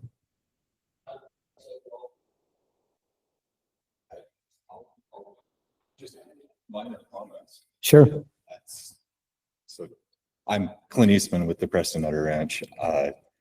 I kind of the same stuff as Brad. We have a lot of shared elk that between the Ute Nation and a bunch of other places, we have a lot of shared animals in all kinds of categories. But one thing where if we do go really high really quickly, I do have a bit of concern because do you remember the year, Brad, that everything dumped? Yes. Yeah, so around 2012, I think 700 tags for cows were issued across the unit, and I think almost all of them were filled because we had an early snow. So going really high really quickly gives me a little bit of concern, but you know, we'll see. We'll see what happens. But I think we almost tripled our cow tags this year. I have no real problem continuing that. And if this trend holds, I spoke with Mike for a minute about it. I would be interested in following up on like the 2 tags per hunter rule, because it is a good way to kind of maintain our cooperation with maintaining elk herd numbers. Clint, I have a question for you. Do you think that, I'm just looking at Preston there specifically, it looks like you harvested 5 and 24, goals 32. I mean, do you think that in 2 years you'll be at that 32? If conditions this year were the same as conditions last year, we would be most of the way there this year, with 21 tags. Okay. They're not the same. I have some concern about whether or not we'll have that solid of a harvest, because last year we had, I think, 2 guys that surrendered their tags out of 8. So and you still harvested 5. Yeah. So you had 6 possibilities, you harvested 5. Yeah. And I honestly, I thought of the people that arrived, we had 100% success rate. So I'm not sure where I lost one, but yes. Okay. So yeah, if conditions hold, we'll be there, no problem. I think you brought up a great point, that if you have tags that are surrendered, then that should count against your not meeting the goal. Yeah. Because in the spirit of cooperation, the public hunter has to show up and cooperate by actually hunting to give you the opportunity to kill the elk. This is true. And it didn't occur to me at the time either that it was a potential hit of some sort. We wrote a letter to try and get the points back and stuff for him because there was a medical emergency. So it made sense at the time. So any questions for me? We can figure that out, Mike. No specific questions. I just as I look at the goals that have been set up for the different CWMUs on this page, I feel like they're all pretty reasonable. And I just don't want to see folks back in 2 years saying, hey, what happened? I think it just encourage everybody that's on this for 9 Mile, just do your best to hit the 32, the 9, and the 12. Okay. If my goal is 32, I'll get there. No problem. Unless the drought kills me, that's the only question. Well, good luck. Thank you. And Darren, that brings up a good thing. Like in the rule, don't we have some leeway to show some grace if there's conditions outside of the control of the operator? Yeah. I think as a committee too, I think these are important things for us to bring back to you, and yeah, just so that you have a full picture. Yeah, that's good, Mike. This is Royal Ivory. They're actually dropping out of the program, so I'm just going to skip that. We'll skip ahead to Alton. I don't think there's anyone here from down there. Chad, did you have something for Alton?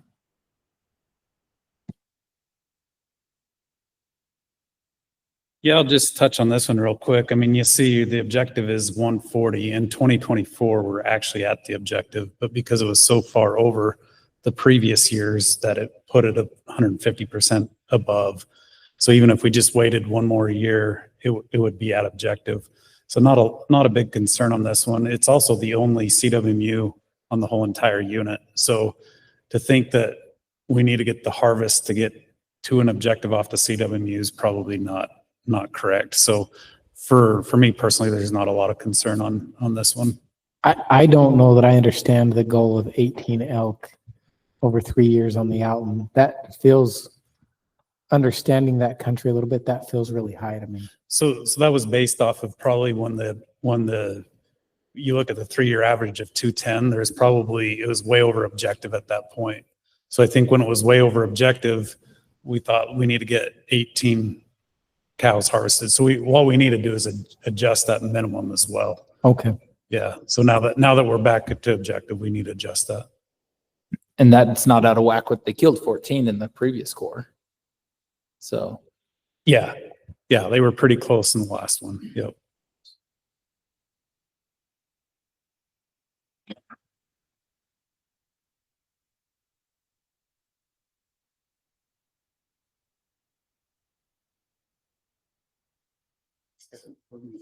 I know.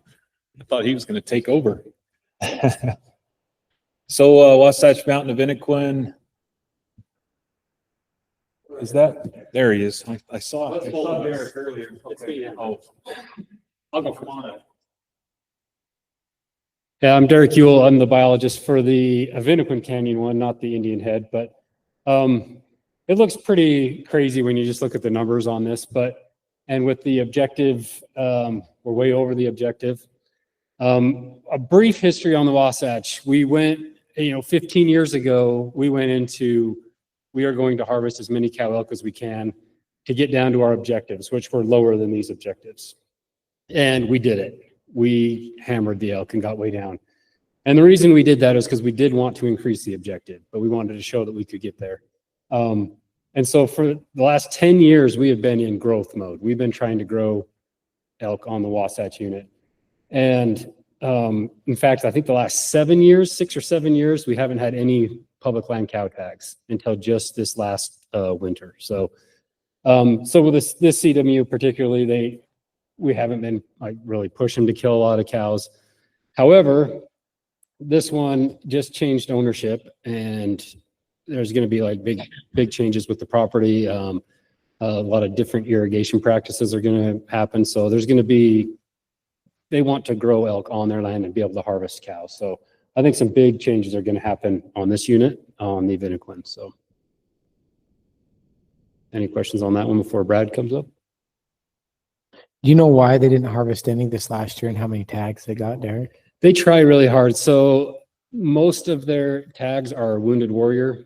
Almost all of them is through that program. And so it's tricky because they're, not able to get out and hike it. So they're trying to hunt them in the fields. And that's why I think you're going to see harvest come up is they're going to, put all new irrigation in and try to grow elk in the field. So they're going to continue to do the wounded warrior.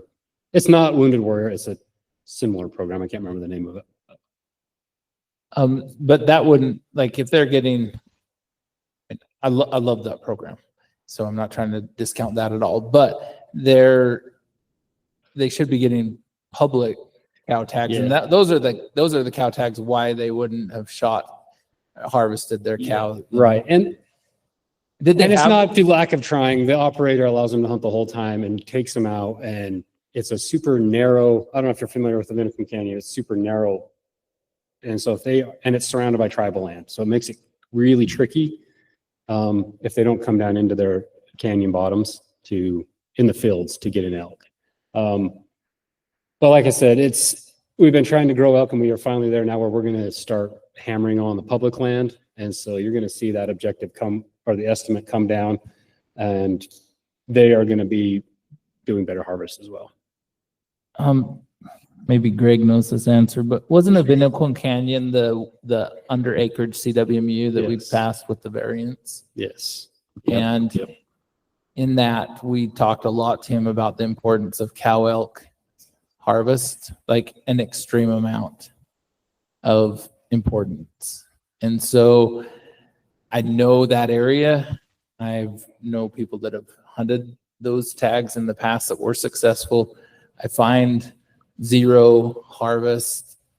I wish the operator was here so we could hear the reason, even though it's probably only getting 4 tags, 5 tags. Yeah, a year. it's really low small tag amount. numbers, but there's got to be a reason other than what we're being told is the reason for a 0. No, there's a lot of factors. There's also, this last winter was, most of their harvest is coming in the winter time when the migration starts. And we didn't have hardly any winter. And in fact, we didn't even fly the unit. We were supposed to fly and get a count and didn't because the conditions were horrible. So there's a lot of factors. And like I said, a lot of things are changing on that CWMU, like operator, owner, like, yeah, a lot of stuff's going to be changing. That just recently sold just a couple months ago. So, Derek, but that will change the operator. I'm trying to remember who they had listed. It changes. They haven't finalized a ton of stuff with the purchase. So there's still a lot of, we're trying to keep this, one of the ranch managers on to try to run that's familiar with the ranch to keep running it. But I can't say a whole lot about but there's a lot of moving parts on that ranch right now. Okay, it was Mike Vanderhoof. Yes, and he has sold and moved to Idaho. He's gone. Somebody else has purchased it. We'll probably be interested in the new guy coming around having a chat, so they kind of know where we started. I think Mike's made a very good point. You'll be real interested to have a chat with him. Awesome.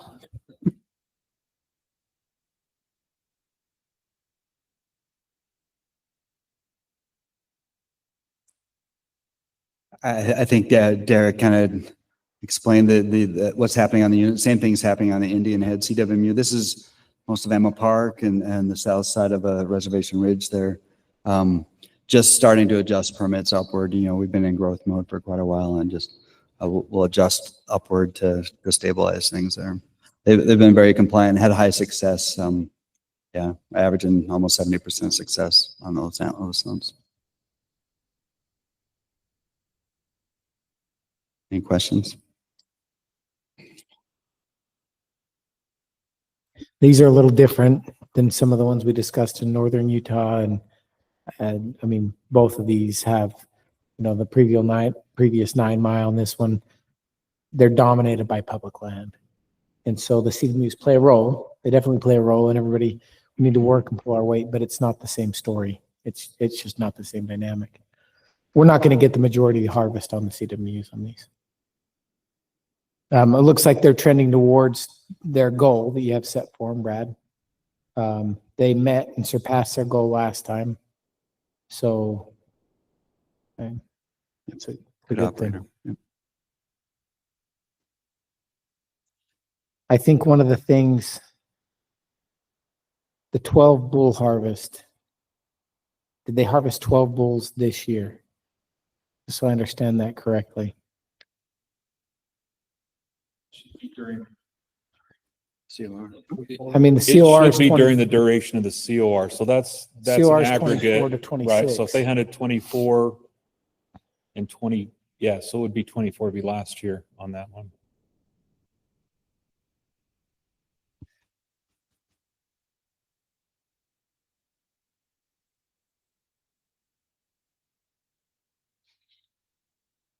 So one of the things that we look at as an advisory committee that we're told to look at by rule is, are they harvesting, if their unit is over objective and we're asking them to harvest cows, are they harvesting as many cows as bulls? So that's just one of the things that we look at. I understand that there are extenuating circumstances and there can be issues with that. It's not always a fair calculator, and it's still one of the things that we look at. Just a point of clarification, Chad just looked up the harvest data. Yeah, it was 7 harvested last fall. So that number I'm not sure what the number is exactly. So I wonder if it's some reciprocal tags. Or, I don't, not that I'm aware of, but okay. Well, we need to figure that out. I think as a committee, we're kind of learning this what's the new expectations too. And I think as we go through those, I think we really need to have some, before somebody is penalized, we really need to have really clear and concise data. Like we need to know what the public success rates in antlerless are, what the private, or at least the numbers killed, you know, and the success rates. And then, because those are all measures of within the rule. And so as we go through this, I mean, the first year, I think this is great, just talking about things and looking at it. But as the committee goes forward, I think that we really have to start breaking it down, like this many cow elk were killed by public, this many by private. This was the success rate of the public hunters and those kind of things, just so we're making decisions based on something that is valid rather than kind of guesswork, along with taking into the fact that, like some units, the cow elk are inaccessible, and other units there's more bulls than cows. One question I have is how, for the biologists, all the biologists here, is how are most of the CWMUs to work with in being cooperative when you ask them to take more tags?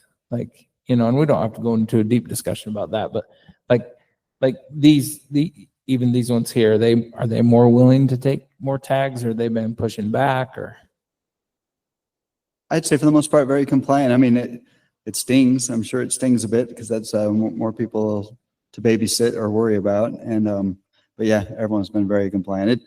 It's a conversation I don't look forward to, but it's always worked out very well. And they understand the bigger picture as well. It's just speaking for my 15 of them.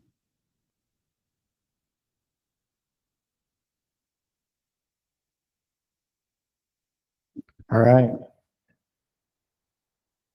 I heard a ditto from the back too, just for the record. So it sounds like.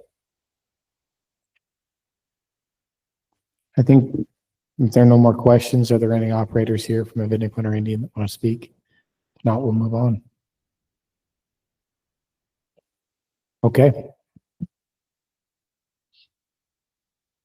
Okay, moving on.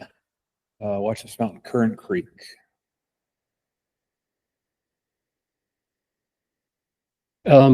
Similar backstory to the Wasatch story on this unit. These three in particular, Little Red Creek has been great at harvesting cows over the years. They've done a really good job. They're willing to hunt in August, September. They hunt throughout the fall to try to get their harvest. Moon Ranch, this is something just this week, or I guess it's been 2 weeks. It's changing. Ownership isn't changing, but the lease on the hunting has changed now.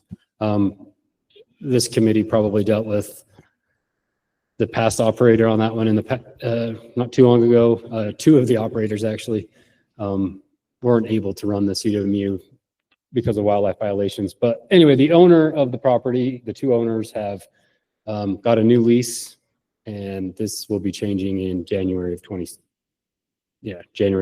So this will be the last fall hunting there. I anticipate big changes on that CWMU as well. It seems like the past operators are reluctant to try to hunt early on that CWMU instead of, they tried to wait later in the year, and that's why their harvest is low on that for cows. Sand Creek is also pretty good as harvesting cows. If we give them the number of tags to kill, they're getting pretty dang close to that number. So I guess in the Sand Creek and Little Red Creek are probably on here because of the population being over objective. But like I said earlier, we haven't had public land tags on that unit in 7 years. So it's kind of hard to really put a lot of pressure on the CWMU to kill a bunch of cows if the public is hunting zero. So, but that's changing now. We're going to hunt a lot more on the public land. And so we're planning to ask them to increase their next contract, which will be, next summer they'll do their contract again, and get them to harvest. Derek, the one that stands out here is what you mentioned, Moon Ranch. I don't know if you've had conversations with the president of the CWMU, whatever, but I'd hate to see them end up on probation coming into a new contract because they don't harvest any cows. I guess my point is maybe worth a conversation with the owners or president. So yeah, it's on its third operator in the last 3 years. So it's been a little tough, a little tricky, but yeah. I totally get it. So that one's been tricky, but we're going to work with them, and the owner is very willing to work with us and help us get the harvest. Okay. And I think that's partly why he made the change. the lease. Okay. Well, and the owner's on the hook too, you know. Right, yeah, in- he's, in he rule. is. So the one question I have, and I've always had kind of a hard time with this one is you said that we can only, you alluded to the fact that you can really only address changing the permit numbers for cow elk after the core. You can't. No, you can it- do that. You can do that yearly. I know you can, but you kind of alluded to the fact, you said when they start their new one, then we'll see if we can up it. Maybe that's because they're ending in, Yeah. if they end in 26, that'd be 27. And I would just encourage every biologist here to, if those numbers should be much more fluid. It's a pet peeve for many of the RAC members going through the RAC of is we see the public lands tags go up and down. And we see this just constant on the CWMUs, even when their populations are really increasing, which gets us into the problem where we have so many out that now how do we kill them? And if the population decreases, they should take a decrease in tags. But I think that the RAC process wants to see more fluidity to that, to those cow numbers and antlerless numbers. And so I don't think you have to wait till their core is over to go ask them to kill more. No, you're right. Like if you're at, that far above it, and I understand you're saying you haven't killed cows on public land. On public land. And that's really scary to me. Like, honestly, like if this was a RAC meeting, it would be a completely different scenario. But that is like, we're on all these guys that were filling these chairs. We've been on them for 10 years to kill elk. And then we're allowing their public lands herds to go so far over objective that is like, I won't use the word that I think that is because it's maybe too harsh, but that's unacceptable. It really is, because now we're creating issues for these CWMUs that may or may not, have the elk to meet these or to help with that objective. I mean, so it's impacting the public lands that are being overused because they're so far over objective. It's impacting the Forest Service, who are now upset with us. It's impacting the CWMUs that now have to come before the CWMU committee because the herd's so far over objective. And and it's impacting our mule deer. I just think that it's been hard to sit here as somebody who lives in the Wasatch unit to hear, well, we're so far over objective because we haven't managed it properly. I don't know that it's because we haven't managed it properly. Well, if you haven't killed cow elk in 10 years, like you were saying. No, not 10 years, but we haven't had public land cow tag. We've had archery only ones. We've done a ton on the private land. We're like, and it has more private land only cow tags than any other unit. Like, we're trying to. I understand, but we're still 139%. I would slightly like that number, the estimate of 4,600. We haven't had a good flight in 4 years. So I don't put like, until we fly this winter, which we were hoping to fly this last winter, but winter conditions didn't allow it. But we're hoping to get a good flight. I'll be surprised if it's that high, but because we have zero depredation issues on this unit. But I'm saying we're trying other tools to address the population as a whole instead of public land. Yeah, just like Mike said, killing 17 cows over the, Yeah, Well, these 60 total, CWMUs yeah. are a very small portion of the. I mean, you know how big the Wasatch. Yeah, and that's what he's saying, and that's what. But as a committee, we may have to penalize somebody because of other factors outside of their control. And that's kind of what scares me a little bit. And I understand what you're saying, but when the division shows up in a public meeting and puts a number on the screen, we have to take that number. We can't sit there and say, well, it's not the number, or we lose faith in the system. And so I don't want to get into too big of a debate about that, but that's how important it is. Yes. And as somebody who's modeled this unit, I can tell you it's really hard to model. It's a really hard unit to model. Some units model really well. Every time you run the model on this unit, it's really hard to model. And so that flight to true the model, some units, like you can model it and fly it and you know you're going to come right in every time. But this unit's harder to model. And I can say that with experience. And so I understand where Derek's coming from when he says, hey, look, based on my model and the information that I have, that's the number that's coming out. But when I true it this next year, it's probably going to true a little differently. And I think that's fair. I think that it's fair to be able to say that. And we have to be able to say that. Like, we have to model it. We have to model it, but we know sometimes that models are hard. And I can agree with that. It's just that when we're presented with a number and we're told that we need to make a decision based on that number. And then, then when we start to talk about the number, then the number starts to be, well, it's not really the number. So maybe the meeting should start with, this is the range that we think it's in, and not this is the number. Because then we say things and then, and that's like I've said things that now make me look foolish because I'm being told that the number's what it is. No, and that's fair, Mike. And we're not trying to do that. I'm sure it's probably over the objective. It's over the objective, yes. It's just, where's it at? And now as we employ more tools on public land. Yeah, and it will get down. And to be completely fair, like this unit has been one where it's been hard on the public land side, where we hit such a low percent success because of harvesting so many elk, that we had to employ other tools. So we can get it back to objective. Oh, we did it before. We went from almost 4,000 down to 1,200. So we can easily do it again.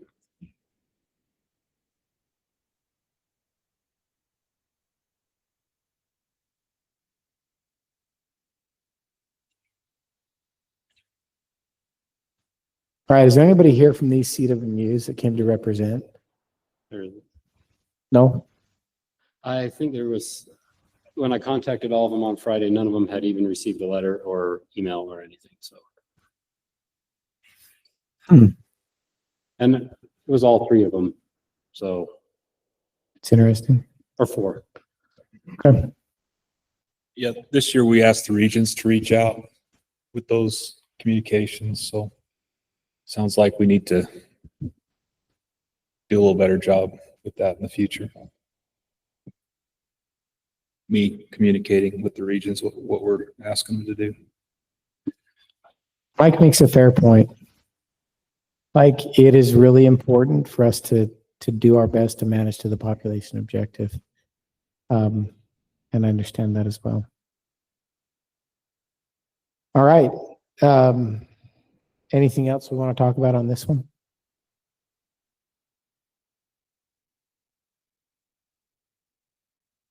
All right, we're moving to our next category. I think we've had a lot of really good discussion, and so some of this may wind up being a little bit repetitive. But so again, there were three things that people that we were asking CWMUs to come in and to talk about. This is one. These are ones, and we've talked about some already, where they're harvesting fewer bulls than cows. So we'll look at this list. I guess if there are any specific questions about any of these, we can certainly try to answer those. Let me just skip ahead one. So there's going to be several slides here. I don't know the best way to handle this. Again, I think we've talked a little bit about fewer bulls than cows. If there's anything here that you want to ask, let's do that.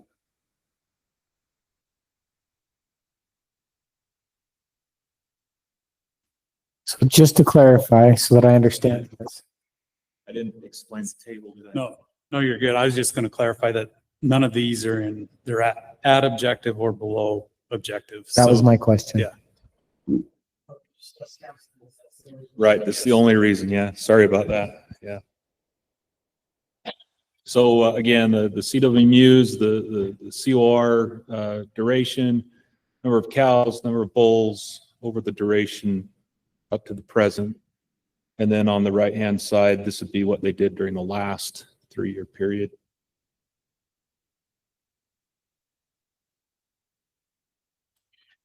The only thing I've heard from people in these kind of scenarios is they feel like the CWMU is kind of a sink. It draws in elk off of the public lands and harbors them, gives them safe harbor. So if there's not enough cow harvest, it's not pushing those elk back onto the public lands. Right. And that's been expressed in our RAC meetings and things like that. And people contact me about that. That's a good general point, yeah. I think the other thing that makes this not a complete picture is without percent success, it doesn't mean anything to me. Okay. We probably can look those up, Covey, if we need, if people have, but yeah, that noted for future reference. I'm just gonna go ahead and I'll move through these slides, and if any questions come up, most of our biologists are here, so certainly address those.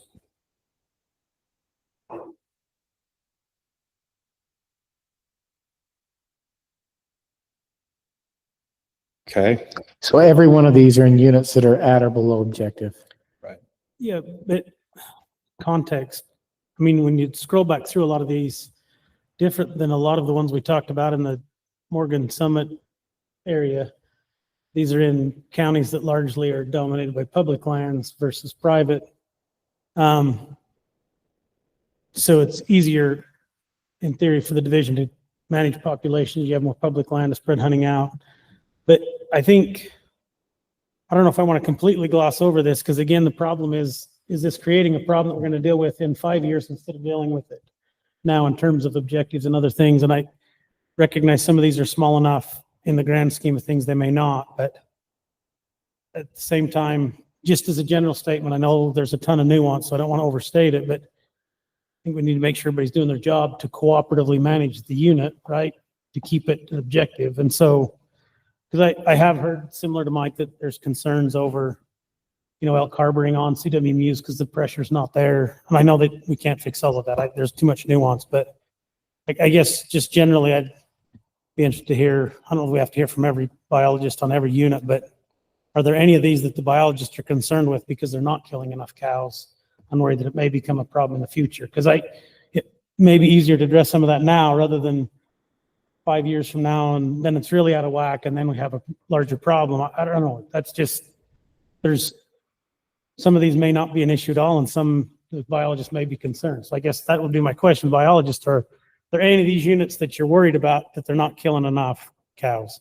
Even if it's a depredation issue, not necessarily a population objective issue, because I think that's another piece that needs to factor. Yeah, so anybody wants to speak to that, please come up. And I think the other issue is we talked through the rule committee. They're just on the face of it, just looking at it on paper. It's like, if you can kill 6 bulls, why can't you kill at least 6 cows? And there are reasons in some cases that can't happen. So I don't see a bunch of people jumping up. So, all right, Sam, you haven't had a chance to speak today. We'll let you do. Oh, sorry. My name is Aaron Sisson. I'm the Wasatch West District Biologist. Wallsburg CWMU is one of mine. Not necessarily a really big, what did I do? There we go. I won't touch anything. It's a little bit of a unique situation where this CWMU is directly adjacent to one of our WMAs, which is closed. All the roads are closed, which means a lot of our cow elk hunters that are hunting the WMA would have to walk 1 mile to 3 miles in order to get to the cow elk. The CWMU hunts their elk and they push onto that section of the WMA, which is less accessible. And the CWMU can't hunt those cows because they're now on public, but the public hunters, it's too far for them to hike in to get to them. So they have this little patch of refuge where they could be hunted, but the effort isn't made by some of our other public opportunities in that area. That's the reverse of what I said, and that's an excellent explanation. Thank you. Does that make sense? Mm-hmm. So.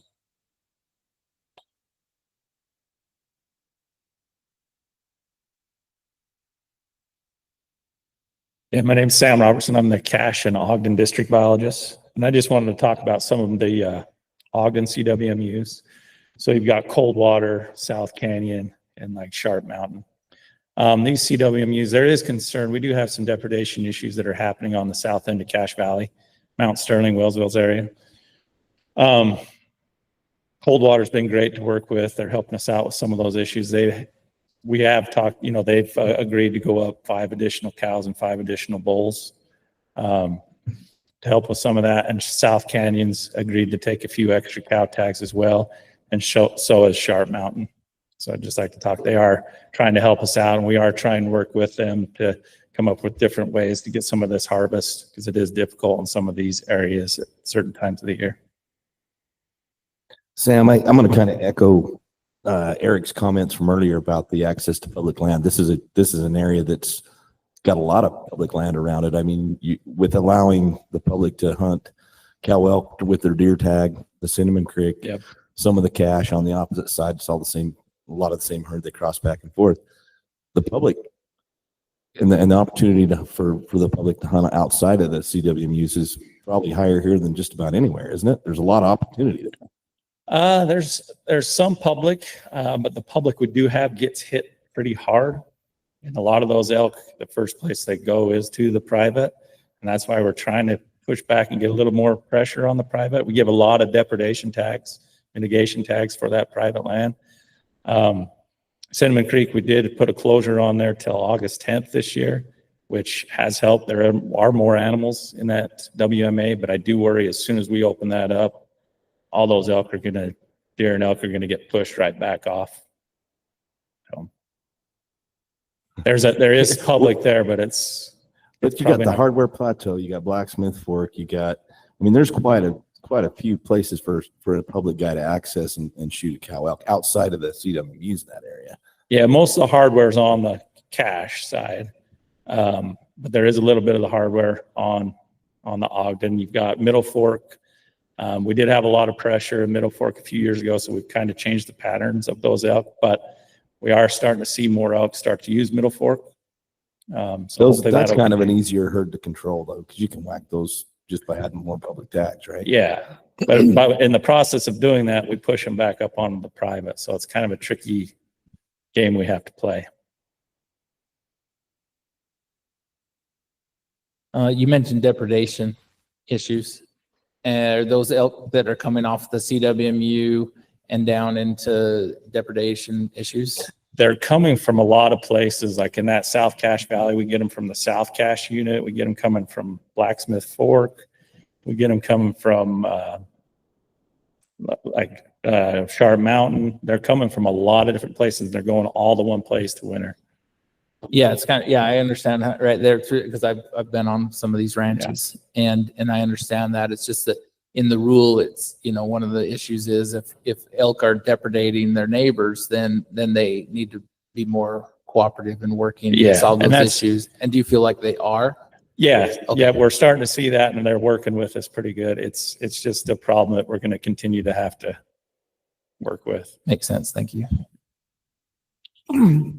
So as I look at this, and just as a general theme tonight, the one thing that I would say as a rule, the committee that worked to rewrite the rule, which had a lot of representation from CWMUs and private landowners, a lot of representation. And so they were okay with this, and they pushed it, is that killing fewer cows than bulls was the exception, and that as a rule, that the expectation was that all CWMUs, regardless of the population objective, would work, unless we're really trying to grow elk, and then it's a management decision, which we can make, and that's fine, that they would be killing as many cows as bulls. And so what I don't want to see is the next one of these that we have, where we have a bunch of folks come in and everybody's the exception. Because if everybody's the exception, then there were a lot of compromises and promises broken in that committee. Because again, it was the CWMUs and the operators that came in and said, we can do this. We can kill as many bulls or as many cows as we are bulls. And the sentiment in that committee, there was a lot of compromise on both sides, and the sentiment in that committee was that they could do it. And so I bring that up in this meeting just to reiterate that not everywhere can be the exception. I understand there's some exceptions, I understand there are areas where we're trying to grow elk, where we probably will ask a CWMU to not kill elk. As a whole in this state, we're close to the population objective in a lot of areas. And I think that what the committee wants to, speaking for the committee now, so what the committee wants, this committee, the supervisor committee wants the biologists to take back to the CWMUs that they work with is to say, we need to work towards getting this number to where they're equal. And I think if we're having those conversations, we're going to be in a good place in a couple years after we've had 3 years of this rule in place. And if not, we're going to be in kind of a crappy place. So as we go back and have those conversations, make sure that they understand that that was the intent and the compromise that the committee had when they wrote the rule. Mike, am I representing that correctly, or Eric, or anybody else? Yeah, I think that, I mean, and that committee, like you said, there was a lot of CWMU representation and a lot of landowner representation, and they actually, I felt like most of them felt like that was, I mean, by far the majority of that committee felt like that was appropriate. You know, understanding that there will be outliers and there will be reasons not to, you know, I mean. Can I just bring up a point? How many units were on that last? They're like 15? See, 6, 12, 20, 14. How many total CWMUs we have in the state? Big question. 120 or something? I mean, total CW is about 130. I think elk is probably more like 70. 70. That's kind of a I'm guess. just curious on the percentage. What I guess why I like came up and said something, I just want to add a little bit 2 cents as far as like this. I think the design of what we're trying to do with the advisory committee or the rule committee is what we're doing here is there is accountability every year. So all of these people that aren't killing as many cows as bulls, it's every year that we discuss that. It's every year that the biologist sees it. So maybe in the past with all the stuff going on, maybe it would get glossed over. Now it's not going to get glossed over. So I think that was what we're trying to accomplish with that rule is that these things won't get missed anymore. And so it'll be a discussion going forward. And that's part of what, I mean, I feel like we put a lot of pressure on those CWMUs that were in here a bit ago. Now I get that their units are over objective, right? Some of that's in their control and some of it's not. I just don't want to kind of do the old lay with all of these. Again, I'm sure there's nuance to a lot of it. It's not all of them, but I'd hate to not make a point of this needs to be addressed. I mean, if they're putting in their best effort, that's fine. I think we can all live with that, but there's situations where they could, you know, are they putting the same effort in that those Morgan South Rich units are? I guess that's my question. Yeah, we'll definitely have those conversations as we move forward. And one thing I was hoping before we finish all up tonight, if the committee has any ideas about, I mean, you've already shared some, but just think what would help you do your job better? What are some information we can provide in the future? So that, you know, you're not missing the nuances, or maybe there's some things that Report acreage. Yeah. Okay. I'm Jim Christensen, Northern Region Wildlife Manager. I'm filling in for Daniel Salee, who couldn't make it tonight. He's got a couple of CWMUs in the Box Elder Grouse Creek unit that made this list. And I kind of want to talk about one of the exceptions that Covey brought up, which is the Box Elder Grouse Creek unit. With population objectives, you've seen we're trying to manage anywhere from 2,000 to 4,000 elk in these units. In the Box Elder Grouse Creek, we want 175 total elk at any time of the year.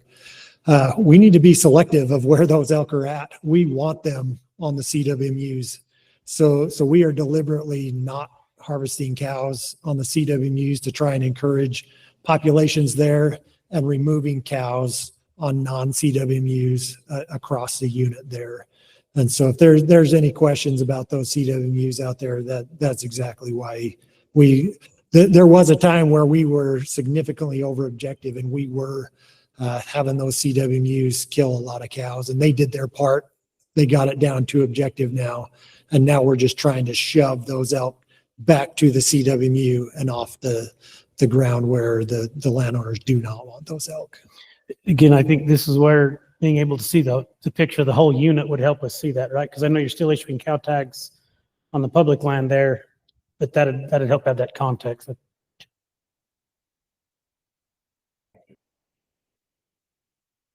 I'm Levi Watkins. I'm in the northeastern region with Diamond Mountain. I just came a long way, so I thought I might as well get up here and say a little bit. Diamond Mountain, I wouldn't necessarily say we're like it's a huge exception, but we are under objective for cows. We're over objective for our age on bulls, and we have there's a lot going on Diamond Mountain. We have the LOA. So this CWMU is surrounded primarily by the LOA. There's not really private ground there, but there is lots of private ground on Diamond Mountain. So we have, or sorry, public ground. So we have public hunts. There's LOA hunts. There's the CWMU. So there's a lot of pieces. They're willing to try to increase that harvest as well. But we also don't necessarily need an increase of harvest. We're below objective for cows, above objective for bulls. So we're a little lopsided there. Well, and I think that's the perfect context. Like if you're way below objective, then you don't need to shoot cows. And so then it wouldn't be, that would be an exception that's valid.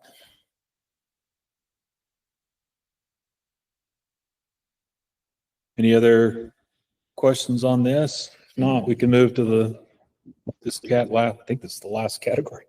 So these are units that have lower success rates on the CWMU than the surrounding public land units. So here's our list, and that's going to be it. So I'll let you ask questions. And again, I think most of the biologists are here, and some of them we may have touched on already.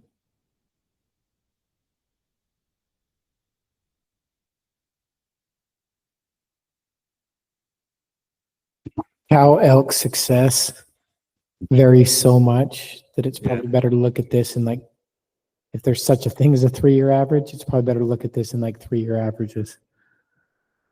Wondering if we hadn't have a graph in the future. Yeah, that just because I'm sitting here thinking to myself about like small hunt units for cow elk and how much they can vary. One year you can be 95%, the next year you can be 20%. I like that it's compared to the entire unit, but I just want to make sure that we're getting a good comparison. Yeah, I think that's fair, Kobe. We could certainly do that next time. With that, Kobe, it makes me wonder if instead of tracking annual harvest, we track the 3-year harvest as a total, you know what I mean? Because I think it was Clint, talked about one year they had really good harvest, then the next year harvest was pretty low. And we all recognize, based on weather and everything else. So maybe if we just look, instead of looking at an annual harvest, just track where are they at in this 3-year window in terms of their total harvest? Because they may have years that are really high, and then that number could be completely different, to Kobe's point. Whereas if we knew they were at, 30% of their 3-year average 1 year in, pretty good. If you're only 10% of your harvest, you know what I mean? Just to give a little more forgiving, is I think we all recognize year to year differences can be pretty dramatic that you have no impact over. So that's just a thought. I think that's a good way to look at it. I think one of the reasons we presented it this way is, again, we're year one of this new thing. And so that's this is how it shook out. But I agree. I think it'd be better to. Yeah, Darren, I didn't mean that to be critical. Like, my point was not to be critical, and I hope you don't feel that, you or Chad. There's a lot of work that went into this. My point was just like, I'm just thinking through how you view cow elk harvest, and it can be so erratic based on climatic conditions that it might be hard to see through the fuzz to see what the actual effort is. Yeah, and that was my point with using the 3-year total instead of the year-to-year total, is that it'd just be a little more forgiving in terms of where they're at instead of harping on them for a bad year of harvest. And Eric, that is the plan going forward. So this is where it was hard, is we couldn't really hold people accountable for the previous past years when there weren't these criteria in place, right? So going forward, it'll be a lot easier to do that 3-year. And to be honest, these numbers might be a 3-year average, but I did them so long ago, I can't remember if they are or not. So Is there anybody here from any of these units that would like to speak to anything that's up here or any questions from the committee? Do these numbers include returned tags or just people that actually hunted? I don't know. I don't know specifically. I don't think we were looking at return tags, right, Chad? It would have been just, yeah, what is was off our harvest reports that we get. So I just pulled the numbers off of them. Okay. So I might have taken the percent, like I said, it's been too long ago that I did it. I might have taken the percentages for the 3 years, which wouldn't be 100% accurate, right? But probably close enough for what we're doing. Gives an idea in this first year, we're all kind of getting our feet underneath this. Yeah. Usually when we look at our harvest statistics, and I don't know if it's the case here, but they look at hunters of field and then there's a percent success based on people that hunted. So I suspect that's probably baked into this a little bit.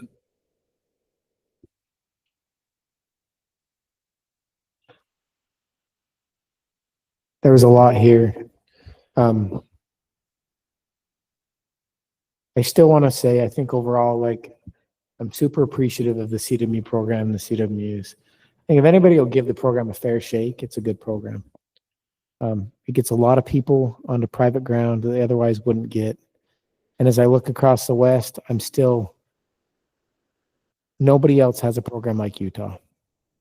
I think it's better for the landowners most of the time, and I think it's better for the public too. So I'm grateful for the program. I'm grateful for you all that showed up, the committee. Yeah. Does anybody else have anything else they'd like to say? I do have one thing. I've been contacted by multiple people since the draw, and the division's CWMU website with the information is very dated and not correct. And I know on that rule committee, that was a huge thing for some of those members, is the amount of misinformation on the division's website. And so I don't know who's over that and who can look at, like there's one guest, or other things that don't jive with the current rule.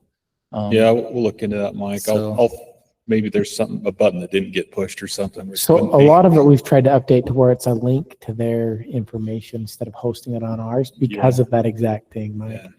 Yeah. If you want to talk, you have to come to the mic. Clint Eastman with the Press Center again. I have had a major problem with this being out of date. We have updated it, and Darren just fixed it last week, but we've updated it several times and it never made it.